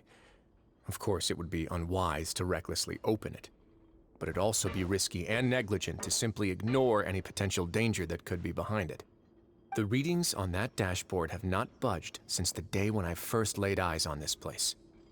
But over the past year, the needle has crept upwards from its original position, likely because some parameter it's been tracking has changed, if only infinitesimally. Normally, I would have ignored it, but I happened to have some free time when I noticed it, so I investigated. Any guesses what the reading could be tracking? Very reasonable guesses. I've considered both of those as well. Unfortunately, our dashboard is tracking something less ordinary. The temperature should vary with weather and climate changes, so for something that rarely shifts, the water pressure is more likely. We ran a few tests to increase the pressure from the outside, but the readings didn't change at all. Later on, a few more possibilities occurred to me, such as a potential connection with the primordial sea. I began to make a few preparations based on that hypothesis. Over the past few days, the needle has moved again. With that, and the symptoms that Fremine displayed after leaving the fortress, I can now confidently conclude that the readings represent the concentration of primordial seawater in the seawater nearby. The concentration of primordial seawater? But we're already under the sea! And that is precisely the problem. We're at the bottom of the sea, and now we're surrounded by toxic seawater. Somehow, primordial seawater got mixed in, and the concentration is steadily rising. Yes, that's very likely. But forget about the two of us. Not even Neuvillette knows where the primordial sea could be, much less where we could find and plug a leak. Oh. Oh! Seems like you've figured it out. I believe the primordial sea lies directly beneath this sluice gate. For some reason, the primordial seawater levels have risen significantly, and it's now very close to us. The indicators are now red. Although the gate still stands, some primordial seawater has already leaked out and mixed into the sea around us. If this continues, soon it will no longer be able to hold back the primordial sea at all. Yeah, you know what the legends say.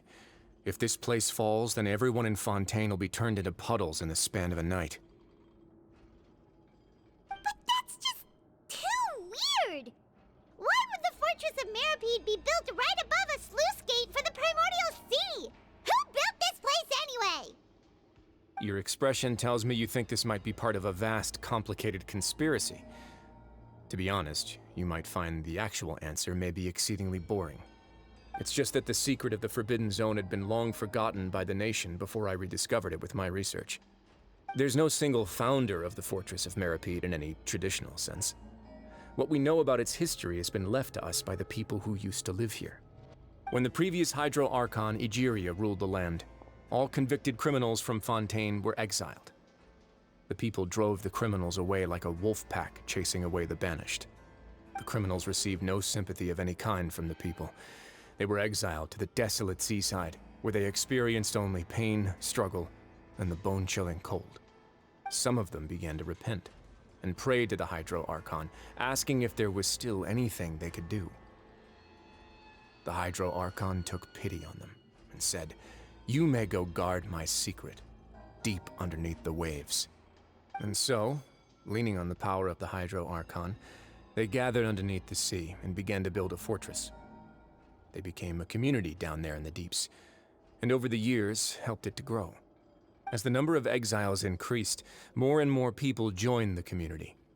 When the first group of exiles died, they left the yet unfinished fortress to their successors. The Hydro Archon continued to lend her support, allowing the fortress and what it stood for to continue growing ever larger. Before long, this dark underwater fortress became the sinner's only home. And with that, the people here stopped referring to the fortress as a prison. They saw themselves as repenting sinners who would regain their freedom once they had sufficiently redeemed themselves. But as time went on, people also realized that the fortress was a lonely place. Once they had gotten used to life here, they could no longer feel comfortable living in the overworld. Once they had finished serving their sentences, some people left and some others chose to stay. They'd find some idle position and let their withered souls fade away with the ancient secrets of the past. After many, many centuries, few people still remember the reason for the fortress's founding. Now they just see it as an integral pillar of Fontainian society, as the place where criminals deserve to be sent. Now and again, researchers manage to break one law or another and live out their days in the fortress. I learned all this from an elderly historian. Everyone else just thought he'd made it all up. But now you know every part of that history is true. Indeed. It's just as the prophecy says. If this gate fails, then everyone will be dissolved into the sea. To be frank, not really. But sadly, that hasn't stopped this prophecy from proving all too accurate. Prophecies are troublesome things. Just hearing one will create the first wave of panic. Seeing signs of it will bring about the second, and actually witnessing it in real time, the third. Let's go somewhere else. I want to show you something.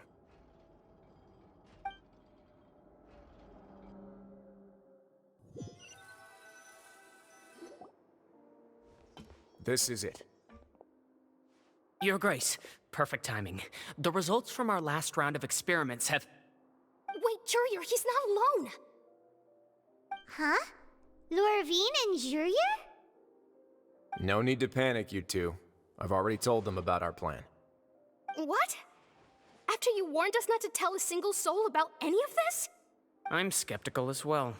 Are you sure they are trustworthy? The results speak for themselves, don't they? These two may already know more than you could ever imagine. All right then, if Your Grace insists. They seem harmless enough, so I'll trust them for now. Well, how about some reintroductions? This is Jurier, one of the highest-ranked researchers from the Fontaine Research Institute. He used to work under Edwin. I trust that you've heard of Edwin? Good. Saves me a bit of time explaining. Edwin's main areas of research were archaeum and gravimeters. As his assistant, Jurier is quite familiar with them as well. I hired him to be my technical consultant. You want to blow up the fortress of Meripede? Ah, what a lovely idea. I'm already imagining it in my head. Gotta admit, I'm tempted as well. Guys, focus! Focus! That taskmaster over there is Miss Lorvine, and is also one of my technical consultants. While Jurier used to be Edwin's assistant, she used to be Jurier's assistant. Ooh, are they together? See, everyone keeps asking this question. Are you too sure you're not a couple and just using your work as a convenient cover? Your Grace, I am not in a relationship with this man. If I dated her, I'd officially be madder than Edwin. Jeez, forget I said anything then. Follow me. Whoa, there's another door that goes right up. Your constant amazement makes it seem like the fortress can do anything. But Paimon really thinks everything's super cool.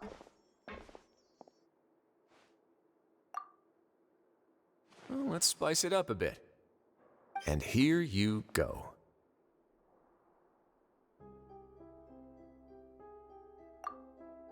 What a huge ship? This is also a production zone that Paimon's never seen before. What's going on? How much do you know about Fontainian history? Not much at all. Well, then maybe you haven't heard the story of ancient Lemuria. To give you a quick rundown, Fontaine used to be ruled by the Lemurian dynasty. According to legend, the Lemurian king Remus came to this land after being inspired by divine revelation and found the seer Sibila, who had taken on the form of a golden bee. Taking the golden bee with him and riding on a huge ship, the Fortuna, he created his nation above the surging waves. He called his nation Lemuria and used the Fortuna to incessantly search for new tribes and islands, calling on them to join his empire. There's a ship in this story too?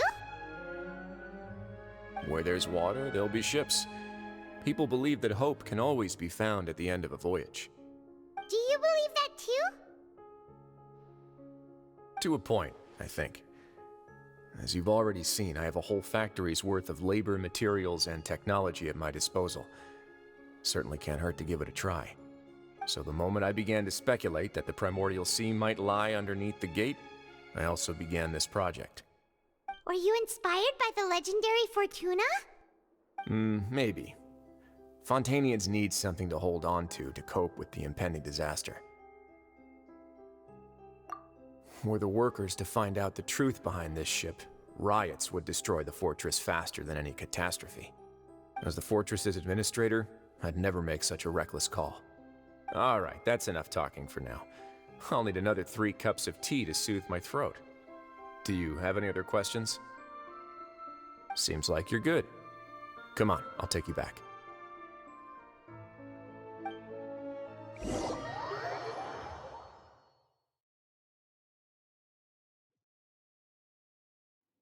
I'll leave you here for now. Oh, thank you so much. No worries. But don't forget, it's up to you whether or not you want to share what you just saw. What you do from here on out will likely affect those 3 as well.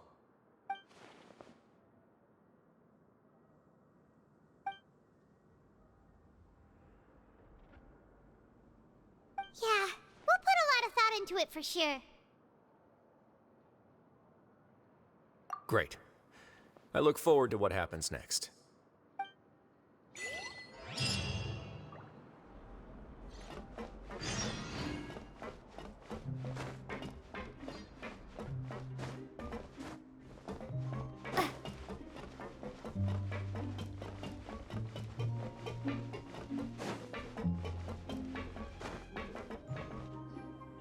We're back! Welcome back. Do you want a cup of tea? How can you be so much like Risley, always drinking tea? Huh. Actually, now that you mention it, I just remembered something now. While I was sedated, I could still barely hear 2 people talking next to me. They were discussing everything, from the leaves to the water and even the teacups themselves. Must have been Risley and Sejuin. Yeah, I heard 1 male voice and 1 female, so it should have been the 2 of them. They really were just talking about brewing tea. I really can't make sense of this place. So, Traveler, Paimon, were you able to learn anything from Risley? Yeah, he explained everything. Very well. Then, would you mind checking your answers against my speculations? Yeah, I took the time to rest, so I'm feeling a lot more relaxed now. Nobody else is around, and Miss Sejuin is also busy with something or other, so let's just talk here. All right, then I'll posit my theories. I asked myself 3 questions. Firstly, why was Fremine affected by the primordial seawater? It was because he dove into the sea. My theory is, the long-lost primordial sea is probably very close to the fortress of Mirapede. Whoa, he's good. He got that right on the first try. That's our Lenny. Secondly, Risley's attitude changed dramatically during the course of our stay here. He ignored us completely at first, then suddenly roadblocked us. Why? I spent quite a long time thinking about this. If he has been monitoring the Fatui since the very beginning, he probably ignored us at first because he was hoping we could find Master Child for him. What's more, the Fortress of Mirapede is not part of Fontaine's court system, nor does it report to Iudex Nervulet. Risley is basically the king of a no-man's land. As long as the fortress doesn't do anything about Master Child's disappearance, Father can use it to pressure the Fontaine authorities. And while the two factions are pitted against each other, Wriothesley will be free to move between the parties of interest. If I had to guess, he probably has something that he's working on himself. It's likely related to the secret of the infirmary, but I just can't think of what it could be. You're super smart! Thanks so much. Then finally, there's the last question. If Wriothesley does have a plan, what could it be? All I know for now is that his plan probably has something to do with the changing nature of the seawater. He's even gotten Cloran to help him out. That can't be the full extent of what he's doing. There's probably a secret passageway behind the block in the infirmary, and there's something big in the fortress that most people here never get to see. He has a bargaining chip, and it could be important enough for Father to deal with him directly. I don't have enough information, so I have no idea what his chip might be. But let me guess. You have the last piece of the puzzle.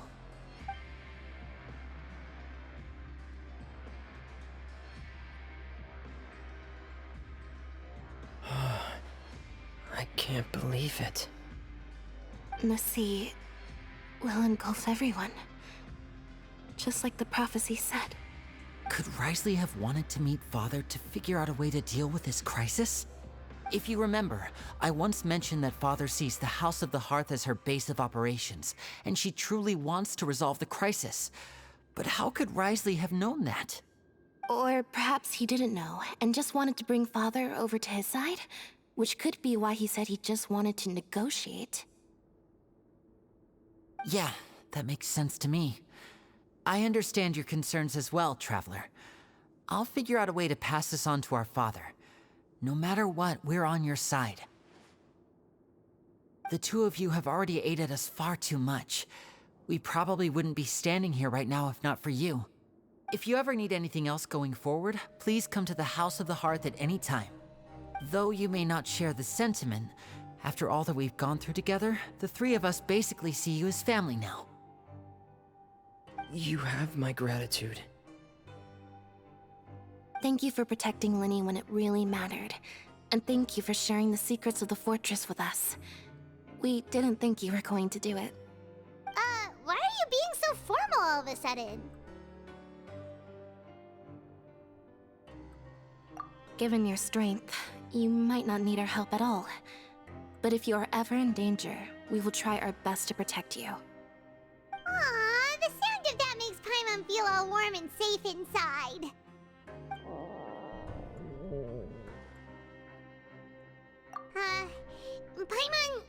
Paimon's hungry. Oh, you've done so much already. Go get some food. Alright, then we'll catch you guys another time.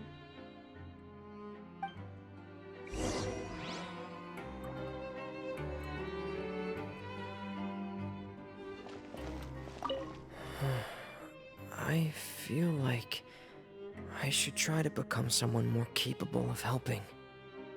You're incredibly helpful. Lenny thinks so too. Yeah, you two are always telling me not to push myself, but aren't you just like that as well?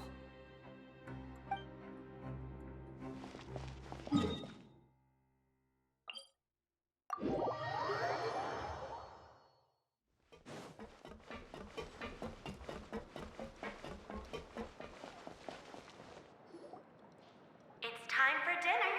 Welfare meals now being served in the coupon cafeteria. Come on, let's go pick up ours as well. Traveler and Paimon, over here. Are you here for dinner too, Miss Sijween? Mm-hmm. And I'm taking the opportunity to prepare Miss Cloran's dinner as well. Huh. You're right. She's actually sitting in the fortress cafeteria. What would you like to eat? Yep, you can. I've already talked to our chef, Mr. Wolsey. It's all on me today, so you can get whatever you'd like. Me too! Don't forget Paimon! No problem. Just leave it to me.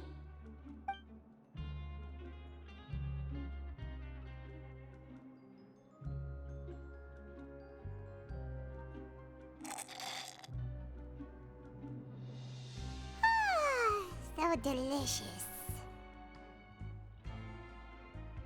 Is this how it feels to be freeloaders? Wait a second, we did do plenty of work after all. Feeling full yet? How's the food? Delicious. I'm so glad to see you all so happy. Oh, see, the expression on your face just now? The muscle here just moved, which suggests that you're feeling quite relaxed at the moment. Sigewinne, do you do this to help your patients or to better understand human beings? A bit of both, I suppose. I'm a Melusine, which means I'm very different from human beings. I must know what you're thinking if I want to take good care of you. You're really good at taking care of people. Even though you're so short, you still talk and act like an older sister. Really? You're reminded of an older sister? That's great to hear. Oh, and what did you mean back in Risley's office? When you said that you were protecting Linny and his siblings as well? Oh, that. I just asked His Grace to look out for those children, especially that diver boy. I was getting a bit worried after hearing that something was wrong with the water. Thankfully, Glorand is very strong and managed to save him in the nick of time. His Grace also sealed the pipes after Glorand left, to make sure that Linny wouldn't impulsively chase after his brother. Although the path was blocked, we still stationed some guards there to stop anyone from approaching. They were instructed to only open the door once Miss Glorand had returned. Oh, and I was keeping an eye on Mr. Linny as well. We had to press him, but we couldn't allow him to be in any real danger. You were all super considerate and really thought everything through. It's just what we do down here at the fortress. At least this has been His Grace's style for as long as he's been the leader. Oh, I really wish Monsieur Nervula would come down here more often too. I feel like he'd like it here, with all the darkness and chaos.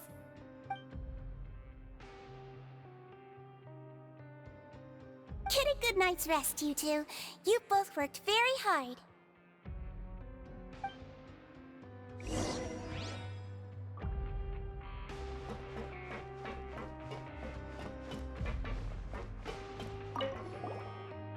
Glorand! Ah, it's you two. How's dinner? It's all right. Miss Sigewinne really put in a lot of effort. So we heard that Brisley invited you to come down to help, and you saved Fremine too! You sure work super fast! Oh, it was child's play. Still, Paimon didn't know even champion duelists could take on side jobs. Oh, and why aren't you eating with Sigewinne and the Duke? Won't you get bored eating by yourself? Miss Sigewinne was with you, and the Duke has business of his own. Actually, didn't Navia say that you went out for dinner with her as well? Yeah.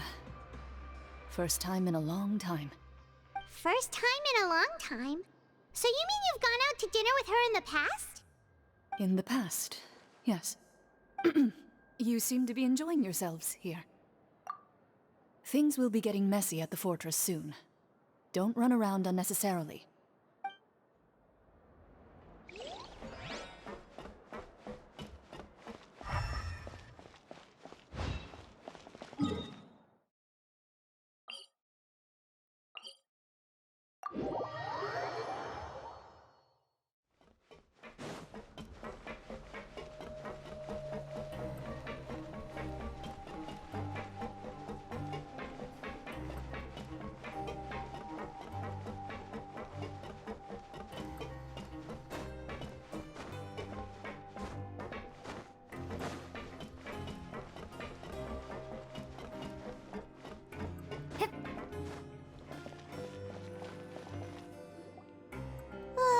So much has happened. Paimon just feels absolutely exhausted now that she's finally relaxed. Paimon's super sleepy. Are you sleepy too?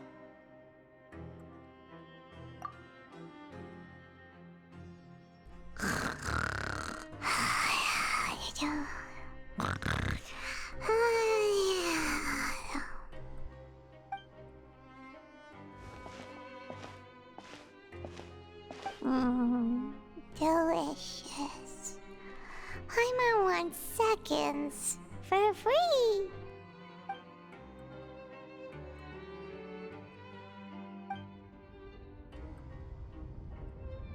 Out of my way! Get out of my way! What happened? Why is everyone running? No idea, but something must have happened. Stop asking! Uh-huh. Who's yelling? Paimon still wants to sleep.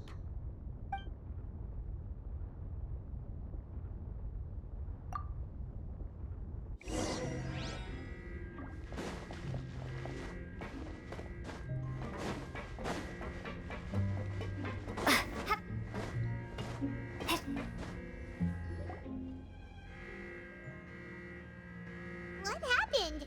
Why is everyone running around? Hey, what are you doing? No time to explain, mate. Goodbye. Hey, wait! What's wrong with these people? They won't even talk to us. They're here! Yeah, there you are! Oh, thank goodness! Quisto and Laveroon, do you know what happened here? We came here especially to inform you. Something seems to have gone terribly wrong just now. His Grace is telling everyone to evacuate and get out of here. Laveroon was saying you two are new here and you don't have many friends, so you might slip through the cracks. Haven't you heard all the stories like that? An evacuation is successfully completed, yet you only find out once you do a head count that 1 or 2 people are missing.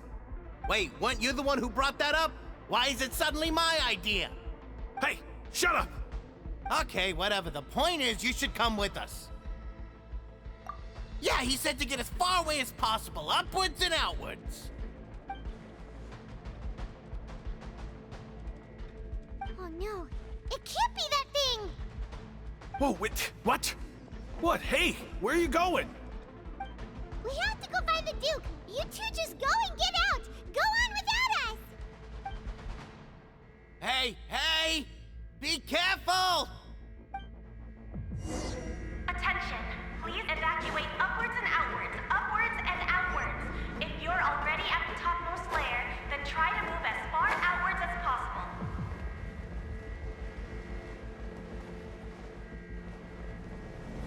Attention! Please...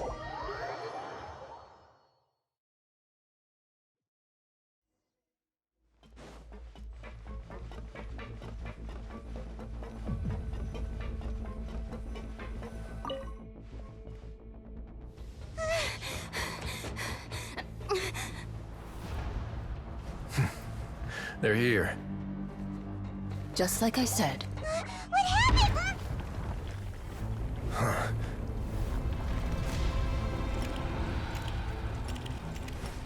You're just in time. But be ready to run.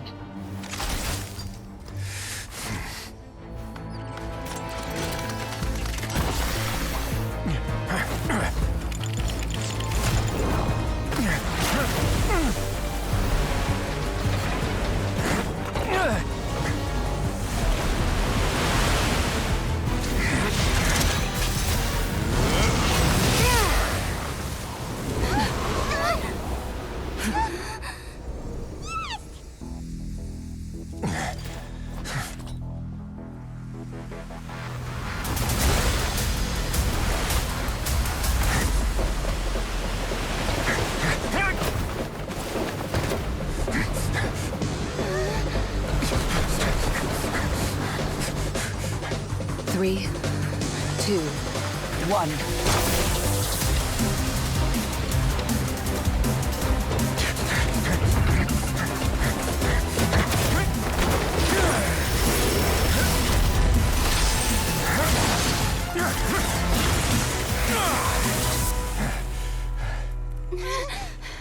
This won't hold it for long. Find Neuvillette. Tell him the defenses are about to collapse. Then what will happen to you? Until he arrives, we're the last line of defense.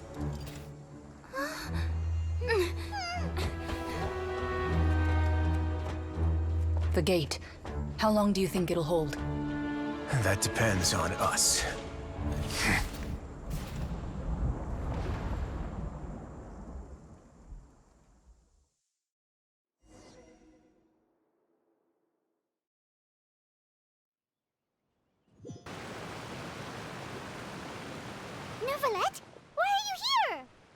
Traveler, I need you to head to the Opera House immediately. Farina will soon be meeting with the knave there. You must protect Farina, and make sure she doesn't spend too much time alone with her. Will do. You have my sincerest gratitude.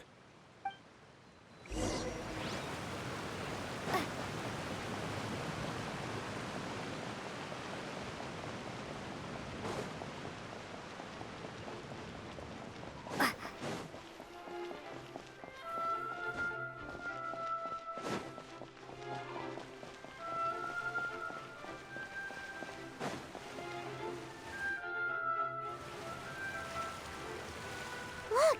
There are a ton of Fatui and Palais Mermonia people over there! The knave is probably here already. We need to hurry!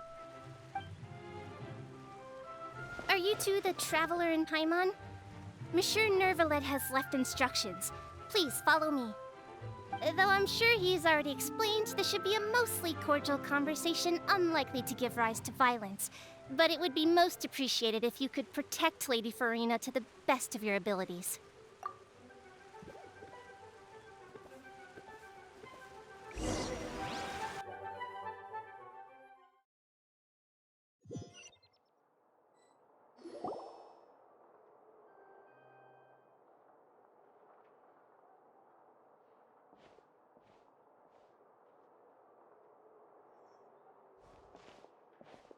Oh, so you two are the honored guests Miss Farina mentioned. Of course! How could they not attend a meeting such as this? I must always have 2 or more guests at my dessert table. Otherwise, the occasion would be too lonely and unbecoming of my station. It is my pleasure to make your acquaintance, Traveler. I have heard much of your accomplishments. I am the Knave, one of the 11 Fatui Harbingers.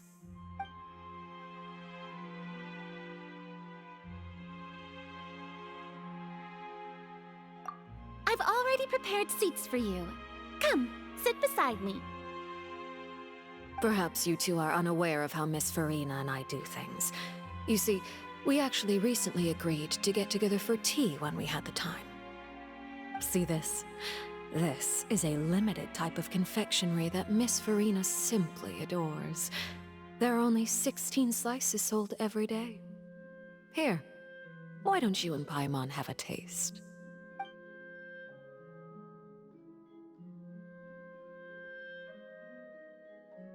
Traveler, what do you think of this cake? That's good to hear. So what Child said was on the mark after all. You do share a taste in desserts with Farina and I.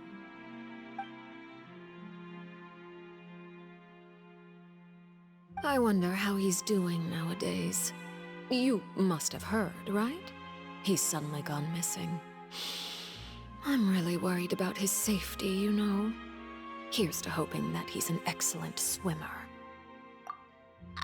Since we're talking about him, I feel like I should add something. His martial prowess really looked certainly pretty impressive, yeah.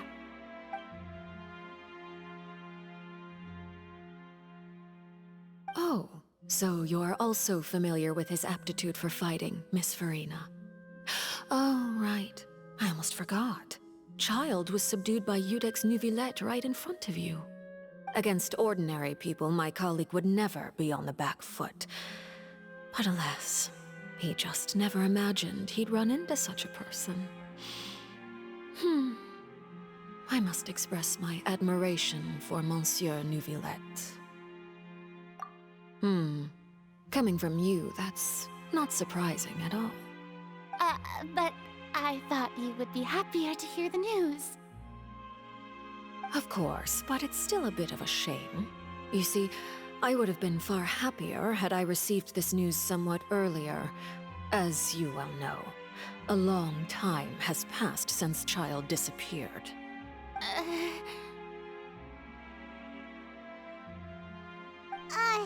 Well, in any case, there's no need to worry. We know for sure that Child is still alive. Oh, and just how do you know that? Because we found evidence that proves proved he left the Fortress of Mirapede! And where did he go after leaving the fortress? Well...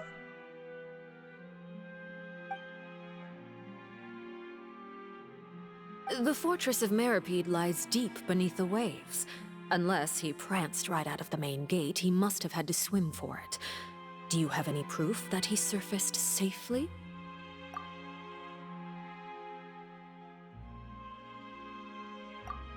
Ah, that is good news at least. His sister Tonya sent a letter to Fontaine not too long ago. Since he was unfortunately unavailable, I picked it up on his behalf. Do you have any idea how he usually writes back to his family? Dear Tonya, your letter made me feel like we were still enjoying our time in Snezhnaya together. I'm currently admiring the scenery on the streets in front of the opera house. Is it something like that?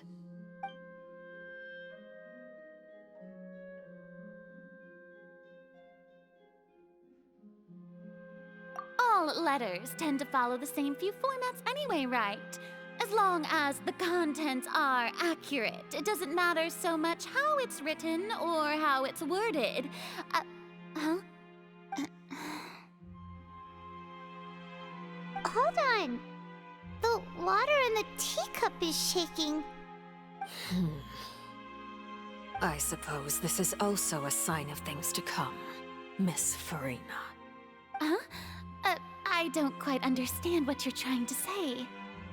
Have we entered into the next stage of the prophecy?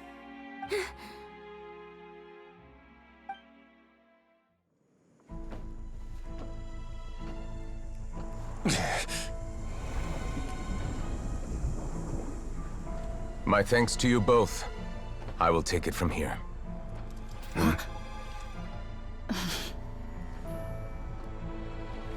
Sure you don't need a hand? Quite sure. Wow. So, what's your secret, huh? Let me guess. Nah, who knows? Maybe it's just your sense of responsibility. Sounds about right.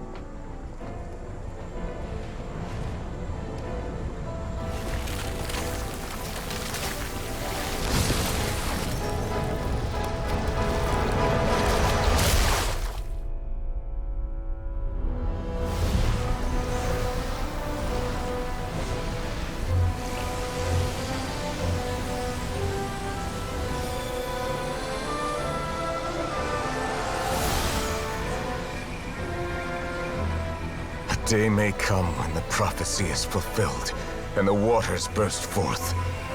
But it is not this day! This ancient power could easily obliterate an entire race. A tsunami of fury would unleash endless catastrophe.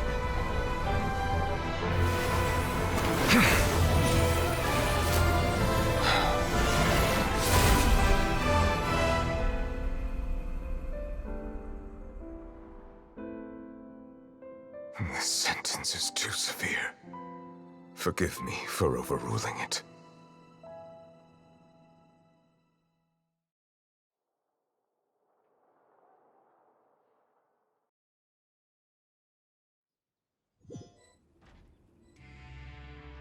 All right. Seems like the problem inside has been suppressed. Let me guess. We're safe for now. Indeed. But only for now. I win this bet. You owe me a present. Very well. It was indeed just as you said. You made a bet? We made a bet on the size of your entourage. Cloran thought you wouldn't come down by yourself. I figured you would have at least brought a few people along for appearance's sake. It appears I underestimated just how confidential the mission was. Shouldn't you have gotten used to confidential missions by now? That's just how the courts operate. So what gift must the loser give? Tea? He already has tons of tea in his office. I'm thinking about a set of legal codices. That wouldn't happen to be a dig at my lack of legal awareness, would it? Well, I'm sure His Grace doesn't consider the fortress to be outside the law. I was under the impression the residents of a place like this would be uninterested in the legal codices. That was obviously a joke. Anyway, you've still got some unfinished business to attend to in the overworld, correct? No need to stay here if you have a pressing matter. We all know you can't leave Palais Mermonia for long. Thank you. I hope everything went smoothly with the Fatui Harbinger.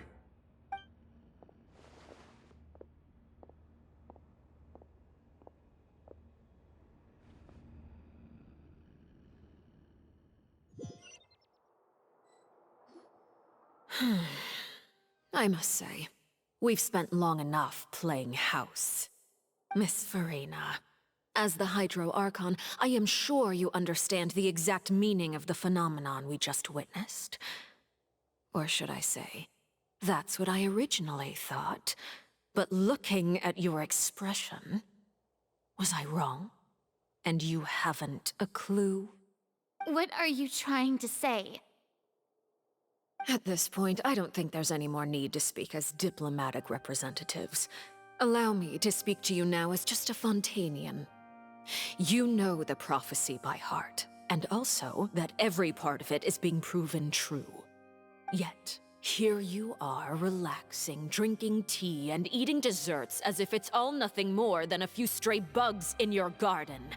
Do you really think that's acceptable? The prophecy's hanging above our necks like a guillotine. Every faction is looking for a way to either avert the disaster or save their own. Even the orphans of the House of the Hearth have devoted everything to saving their homeland. But you? It beggars belief just how nonchalant and carefree you have been. From the very beginning, you, the god Focalor, you have utterly failed to take action. You're wrong. I've never ignored the prophecy, nor have I just been passing the time in self-indulgence. Retract your accusation and stop doubting the wisdom of the gods with such absurd conjectures!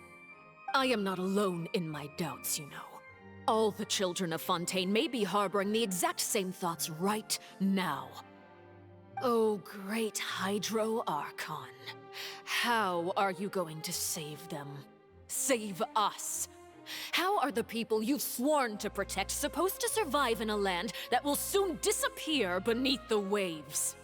I have my ways, and I've been working on them for all this time.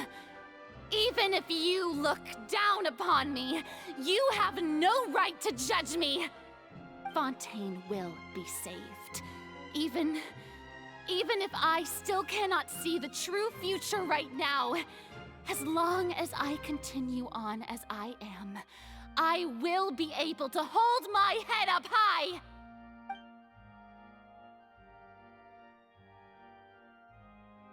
Then I ask you, Miss Farina, just what have you been working on? Where can we see it, and what is it doing to help?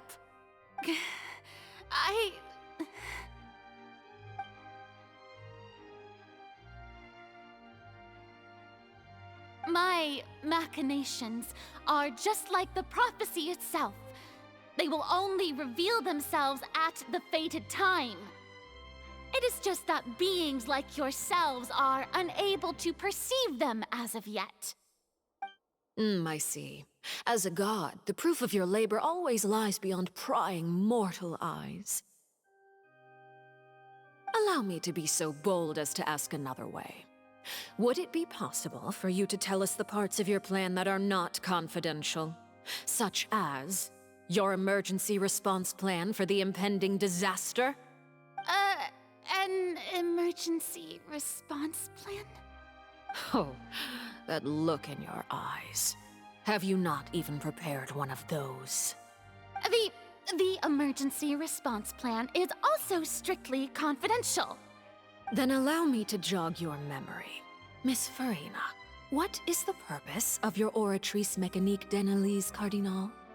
And what do you plan to do with the massive amounts of indemnitium that has accumulated over the years? The Oratrice? It's just like it appears to be.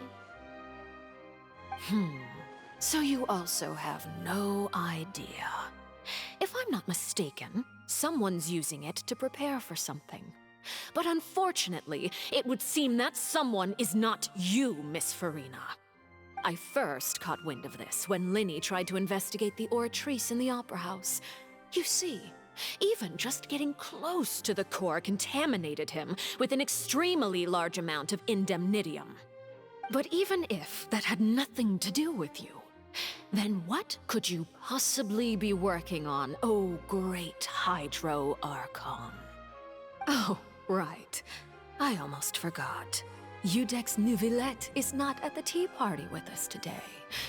Miss Farina, I suppose you must have ordered him away to take care of some troublesome business. Yeah, yes, that's exactly right. Please keep it a secret for me. Of course I will. Although, I must say, Miss Farina, you seem quite insecure without the Udex by your side. Oh, very well. Let's stop that conversation here. There are still a few slices of cake left, so please, help yourselves, everyone.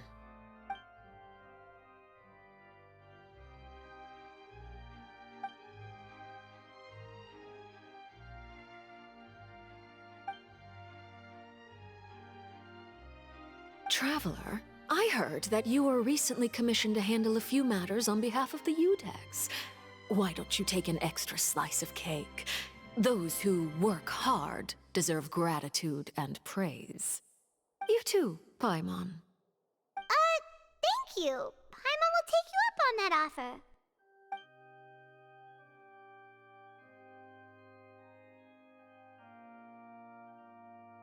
Oh, Paimon's super full. That cake was great. If it's on my tea table, it must be of the highest quality. Yes, and we must thank the knave for bringing these over as well. You're welcome.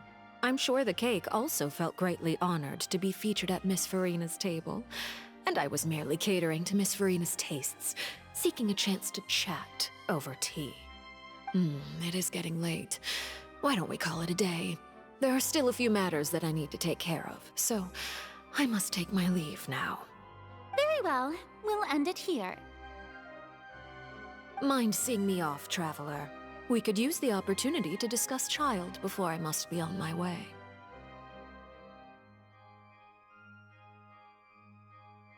Paimon's coming too!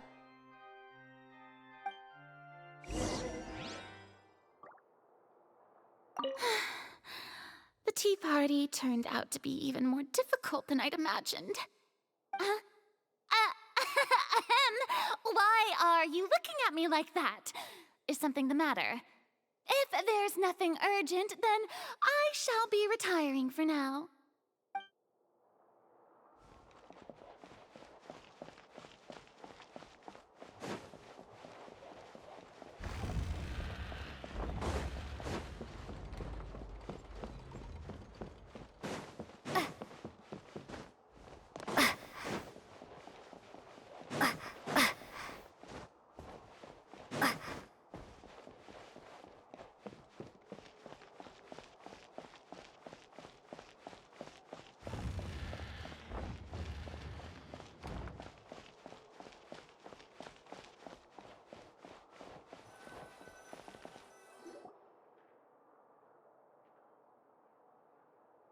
I'm glad that you were willing to come with me.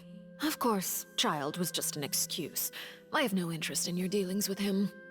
That's what Paimon thought. You lent your aid to the children of the House of the Hearth. As their father, I would like to express my gratitude. Do I look like an irresponsible father to you? The House of the Hearth is very important to me. You should know that I care deeply about my children. That was all. Formal topics should be discussed in formal settings, and informal topics in informal settings. I know you just returned from the fortress of Meripede. Relax. I have no intention of trying to get anything out of you.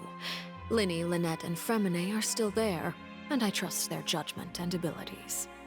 They've all been working very hard and have always done all they can to fight back against anyone who tried to stop them, especially Linny. You mean Wriothesley. He's a tricky one to deal with. It's unfortunate that Linny's so eager to prove himself that he can't learn to rely on others, including me.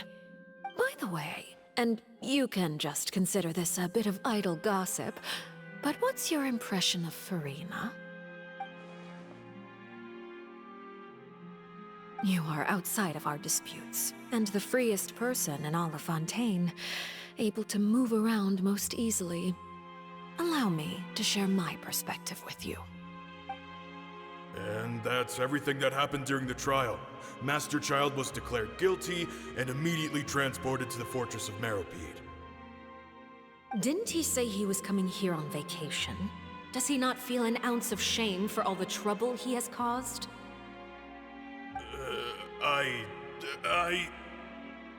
Forget it.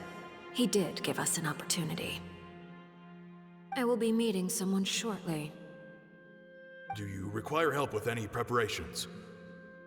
No need. I will take care of it myself. I need to meet with Furina, the Hydro Archon. She is at the heart of Fontaine. But what's fascinating about her is that she often seems more like a celebrity than a working Archon. Oh? Come over here, you little critter, you! You dare to run from me? Stop right this instant! My goal is just to discover the location of the Gnosis. But I didn't expect the chance to approach Furina to be handed to me on a silver platter. This is so easy, it's actually making me a bit suspicious. Anything left unguarded is usually just bait. But no one will blame someone for taking the bait. After all, from the moment it was attached to the hook, the bait is meant to be sacrificed. It's just as I guessed in the second before I struck. The Hydronosis is not currently held by the Archon. In fact, this Archon doesn't seem like a god at all.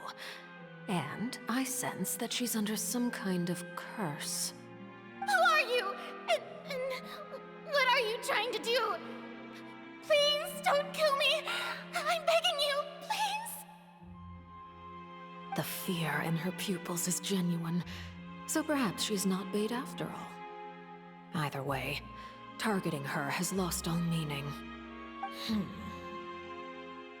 I left the scene with ease. Nobody came looking for me, and nobody could serve as a witness to my near assassination of Focalor. I suspect even Furina dares not mention this incident to anyone. Not long after, my informants confirmed what I had guessed. After returning to her quarters, Furina quietly cried alone. She was so scared that she could not sleep that night, nor could she even bring herself to eat her cake. There's no doubt that there's something wrong with her.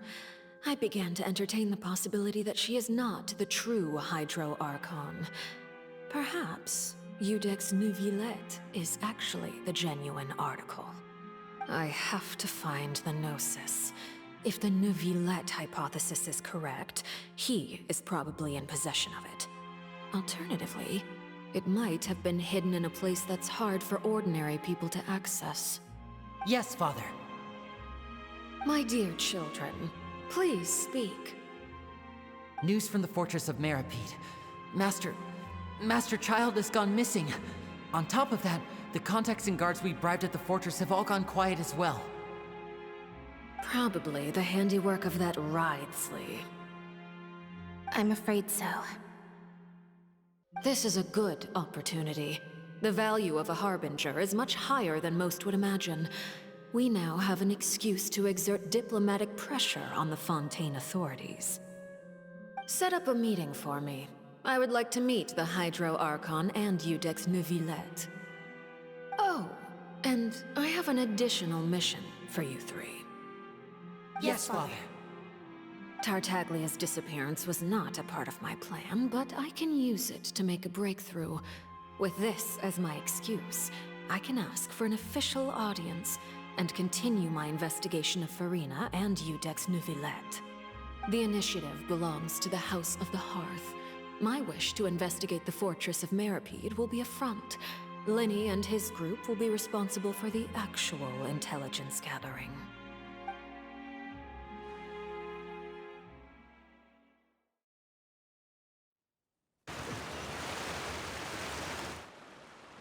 You should know the rest. Lenny's group is quite close to you, so they wouldn't have hidden anything from you. You attacked the Hydro Archon? It wouldn't mean anything, even if you shouted it from the rooftops. After all, even Farina herself is still pretending that nothing of that sort ever happened. Alright then. I've now had 2 chances to enjoy tea with Farina. I have to say, the leadership of Fontaine is even more inscrutable than I had imagined. I once surmised that Udex Neuvillette must be the Hydro Archon, but now, that doesn't seem right to me either. I am a servant of Her Majesty the Tsaritsa. Over my years of service, I've learned how a real Archon conducts and carries themselves. Whether Udex Neuvillette or Farina, neither fits the bill. It's hard to imagine either of them as the Archon. Of course, that is all just how I feel. Gut feelings often do not require justification. It is, however, quite amusing to me that after all my years working in intelligence gathering, I've come to realize I am at a complete loss regarding the identity of the god of the land of my birth. Don't you think Fontaine is quite intriguing? A catastrophe looms, yet many secrets have yet to rise to the surface. It looks like Fontainians will have no choice but to save themselves. Ultimately, though, one must survive in order to do anything else. Should the need arise, I would be happy to cooperate with you. You don't need to commit to anything right now, of course. I have a feeling that the situation will continue to evolve, and as your name is often connected with noble deeds, I'm sure we will work together someday.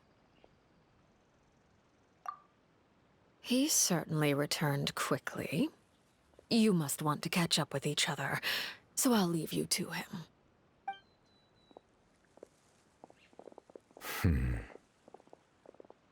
Neuvillette, is it over? For now, yes. But this issue will prove quite thorny in the long term. I'm concerned that sooner or later the prophesized events will occur. Thank you for protecting Farina. To put it simply, I used my power to force back the Primordial Sea and reseal the sluice gate.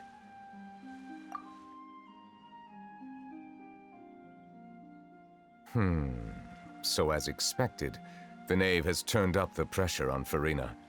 She's trying to feel her out, though I'm still unsure as to her motives. Permission granted. Whoa. It can't be that you're the real Hydro Archon, right? But that's just a speculation on our part, though.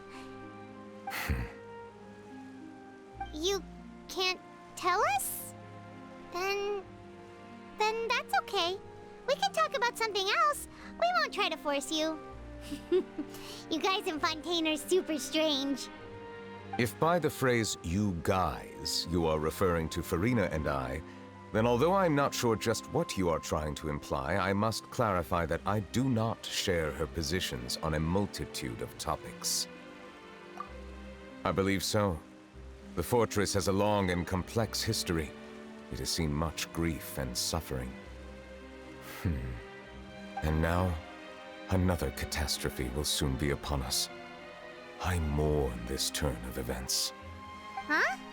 Why is it raining all of a sudden?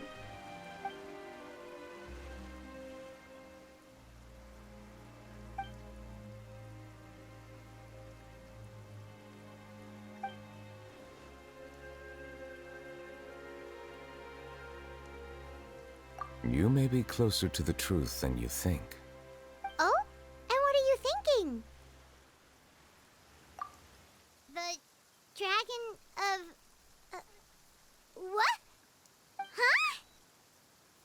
Please do not be so surprised.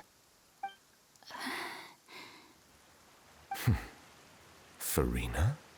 Nervalette,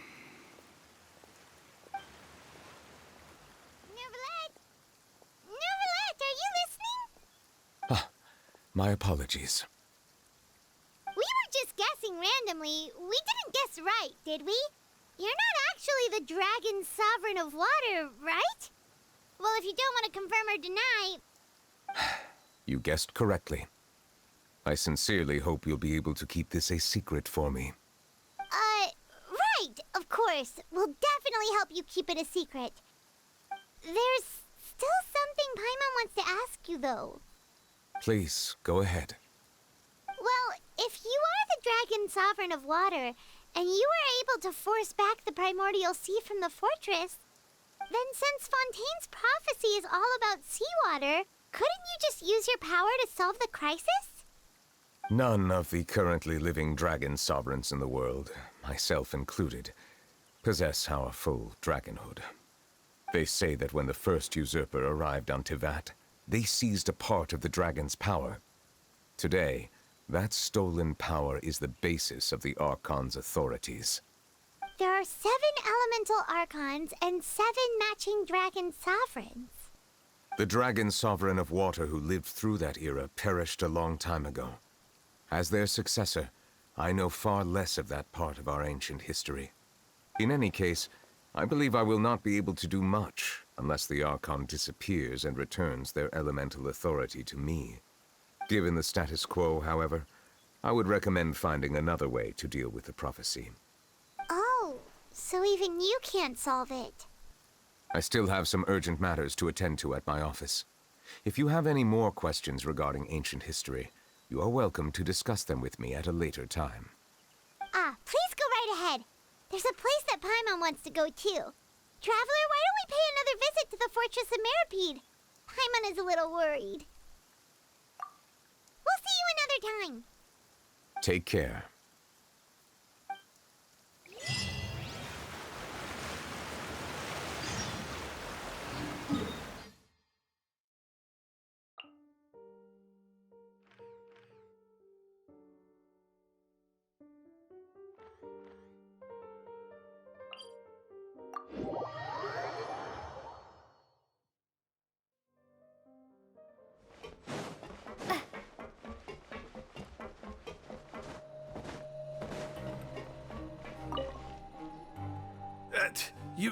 You guys are back?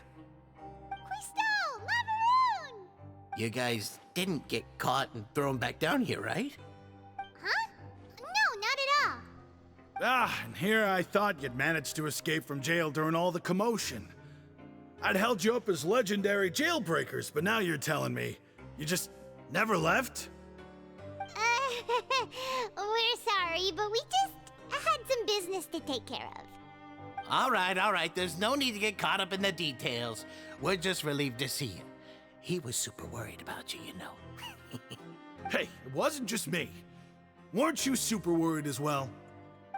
Something like that, yeah. I was also transferred to work in the kitchen a few days ago.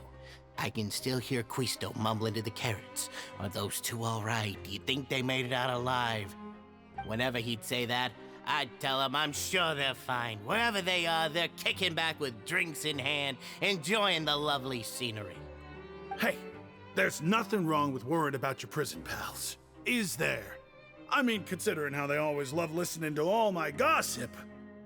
These two, they sure are a lot warmer and friendlier than when Paimon first met them.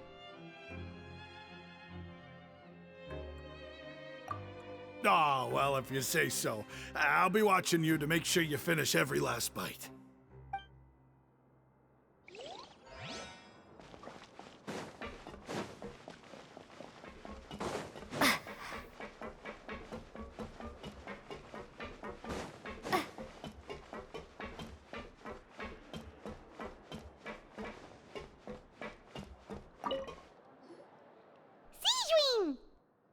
Traveler, Paimon, you're back! Are you still doing all right? Did either of you get hurt? We're fine, but what about you guys? It was such a huge mess. How bad was it? few people sustained superficial injuries, but that's about the extent of the damage. Monsieur Nervillette paid us a visit. It was all thanks to him that we managed to suppress the crisis for the time being. Of course, we must also thank you for the help you provided. How did Nervillette know that he was needed here? Well, Monsieur Nervillette has strong resonance with the hydro element. When the water level rises, he can feel the waves produced. I ran into the bombshell bros while bandaging the injuries of the wounded. They were mumbling the whole time about how you just ran down without a word. I'm so relieved to see that you're both all right. If you're not too pressed for time, please stay with us a few more days. Just let me know if you get a craving for any particular dish, so I can have Mr. Walsey get your meals prepared. Oh, and please feel free to visit the infirmary for a break at any time. I'd like to take the opportunity to spend some more time observing your facial muscles as well. Your happy smiles are quite contagious, you know. They're so memorable, and I've missed them immensely while you were gone.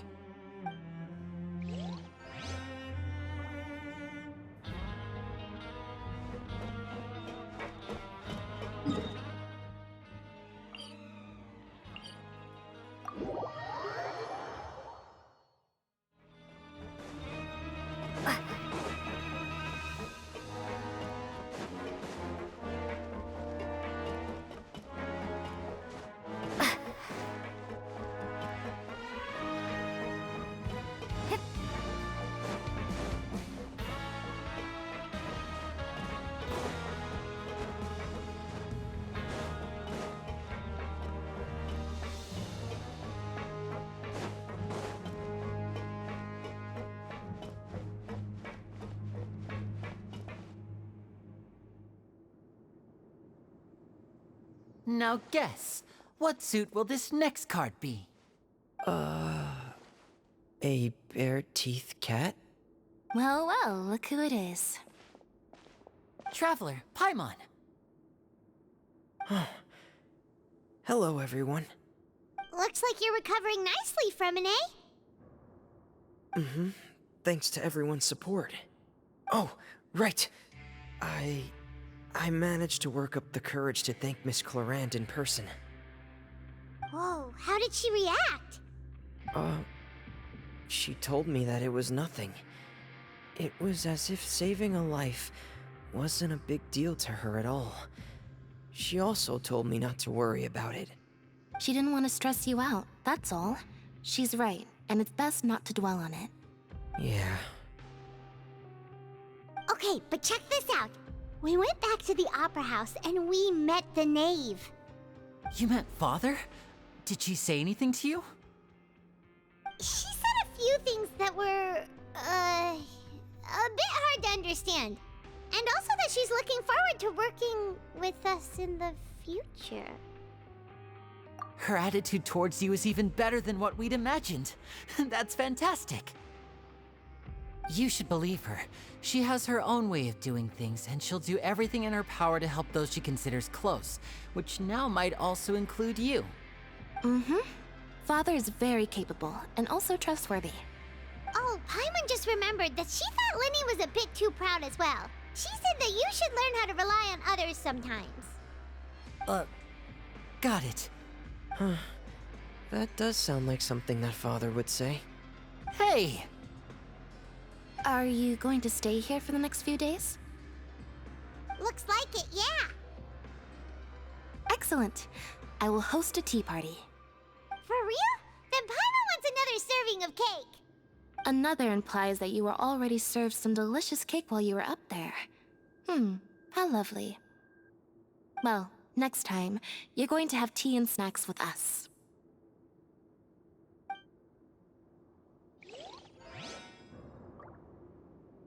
We should start preparing that tea party. Oh, that's a great idea. I'm all for it. I'll help you set it up.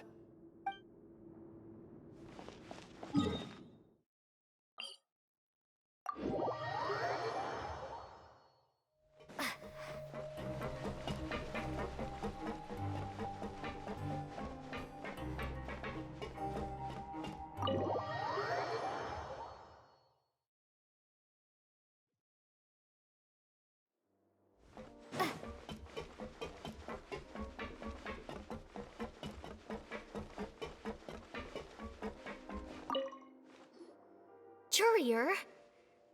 Miss Sijween told me you still haven't eaten. Yeah, I was working on something, so I forgot. That's no excuse for... Huh? What's you two? Warrior, Lurvine, we're back! Hello there. It's been quite the mess here recently. How have you been? And you? Are you still taking the secret passageway from the infirmary to work on the ship? Yep. That is still top secret, though. So don't say a word to anyone. It can be a bit annoying when there are lots of people in the infirmary, but I still prefer taking that route over the one from the Duke's office. I mean, the infirmary does make it easier for you to slack off. Oh yeah? Then why are you also here so much? You two really are just using your jobs as a cover for your relationship, aren't you? Not at all!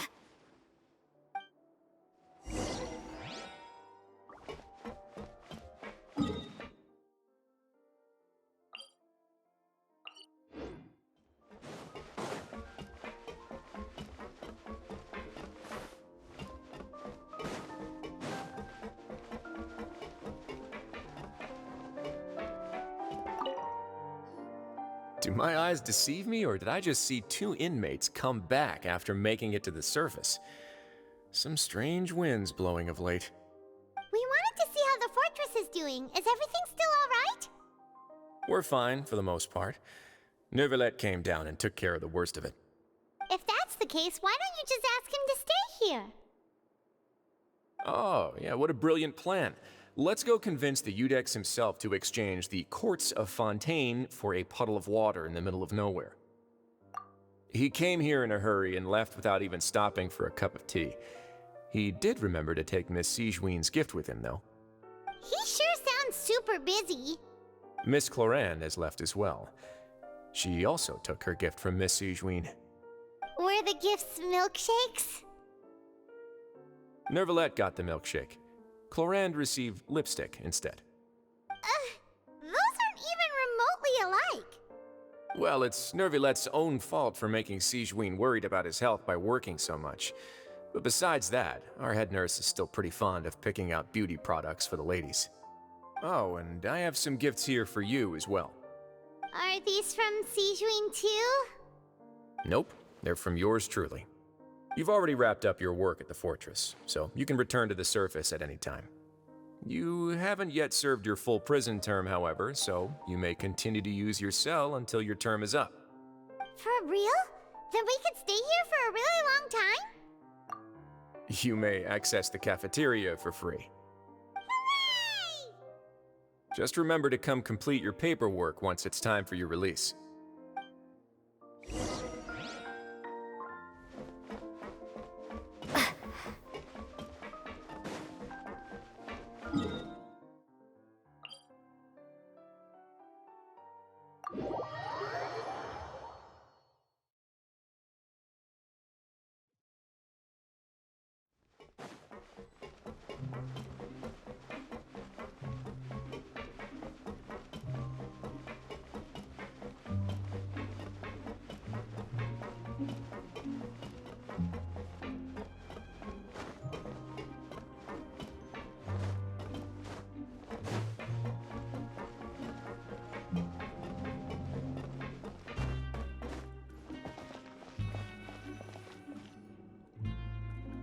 We're back in our cell again.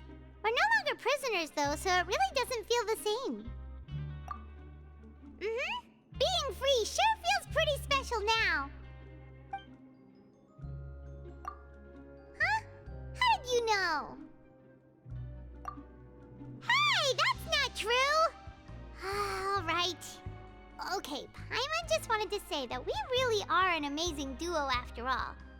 It's like we've now gone to so many places together and become friends with so many people.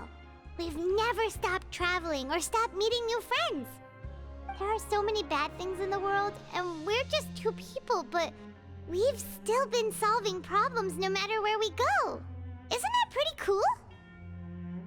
You're counting Paimon today? Aren't you the only adventurer here? Then let's ask Catherine to give Paimon an adventurer handbook as well. Paimon will also be an adventurer from Kitty. Paimon's gonna crash, so you sleep soon too. The last time we fell asleep here, we woke up to a whole mess outside our cell. The primordial seawater nearly rose up. That was so scary. We should be safe now, right? All right then. Good night to you, Traveler.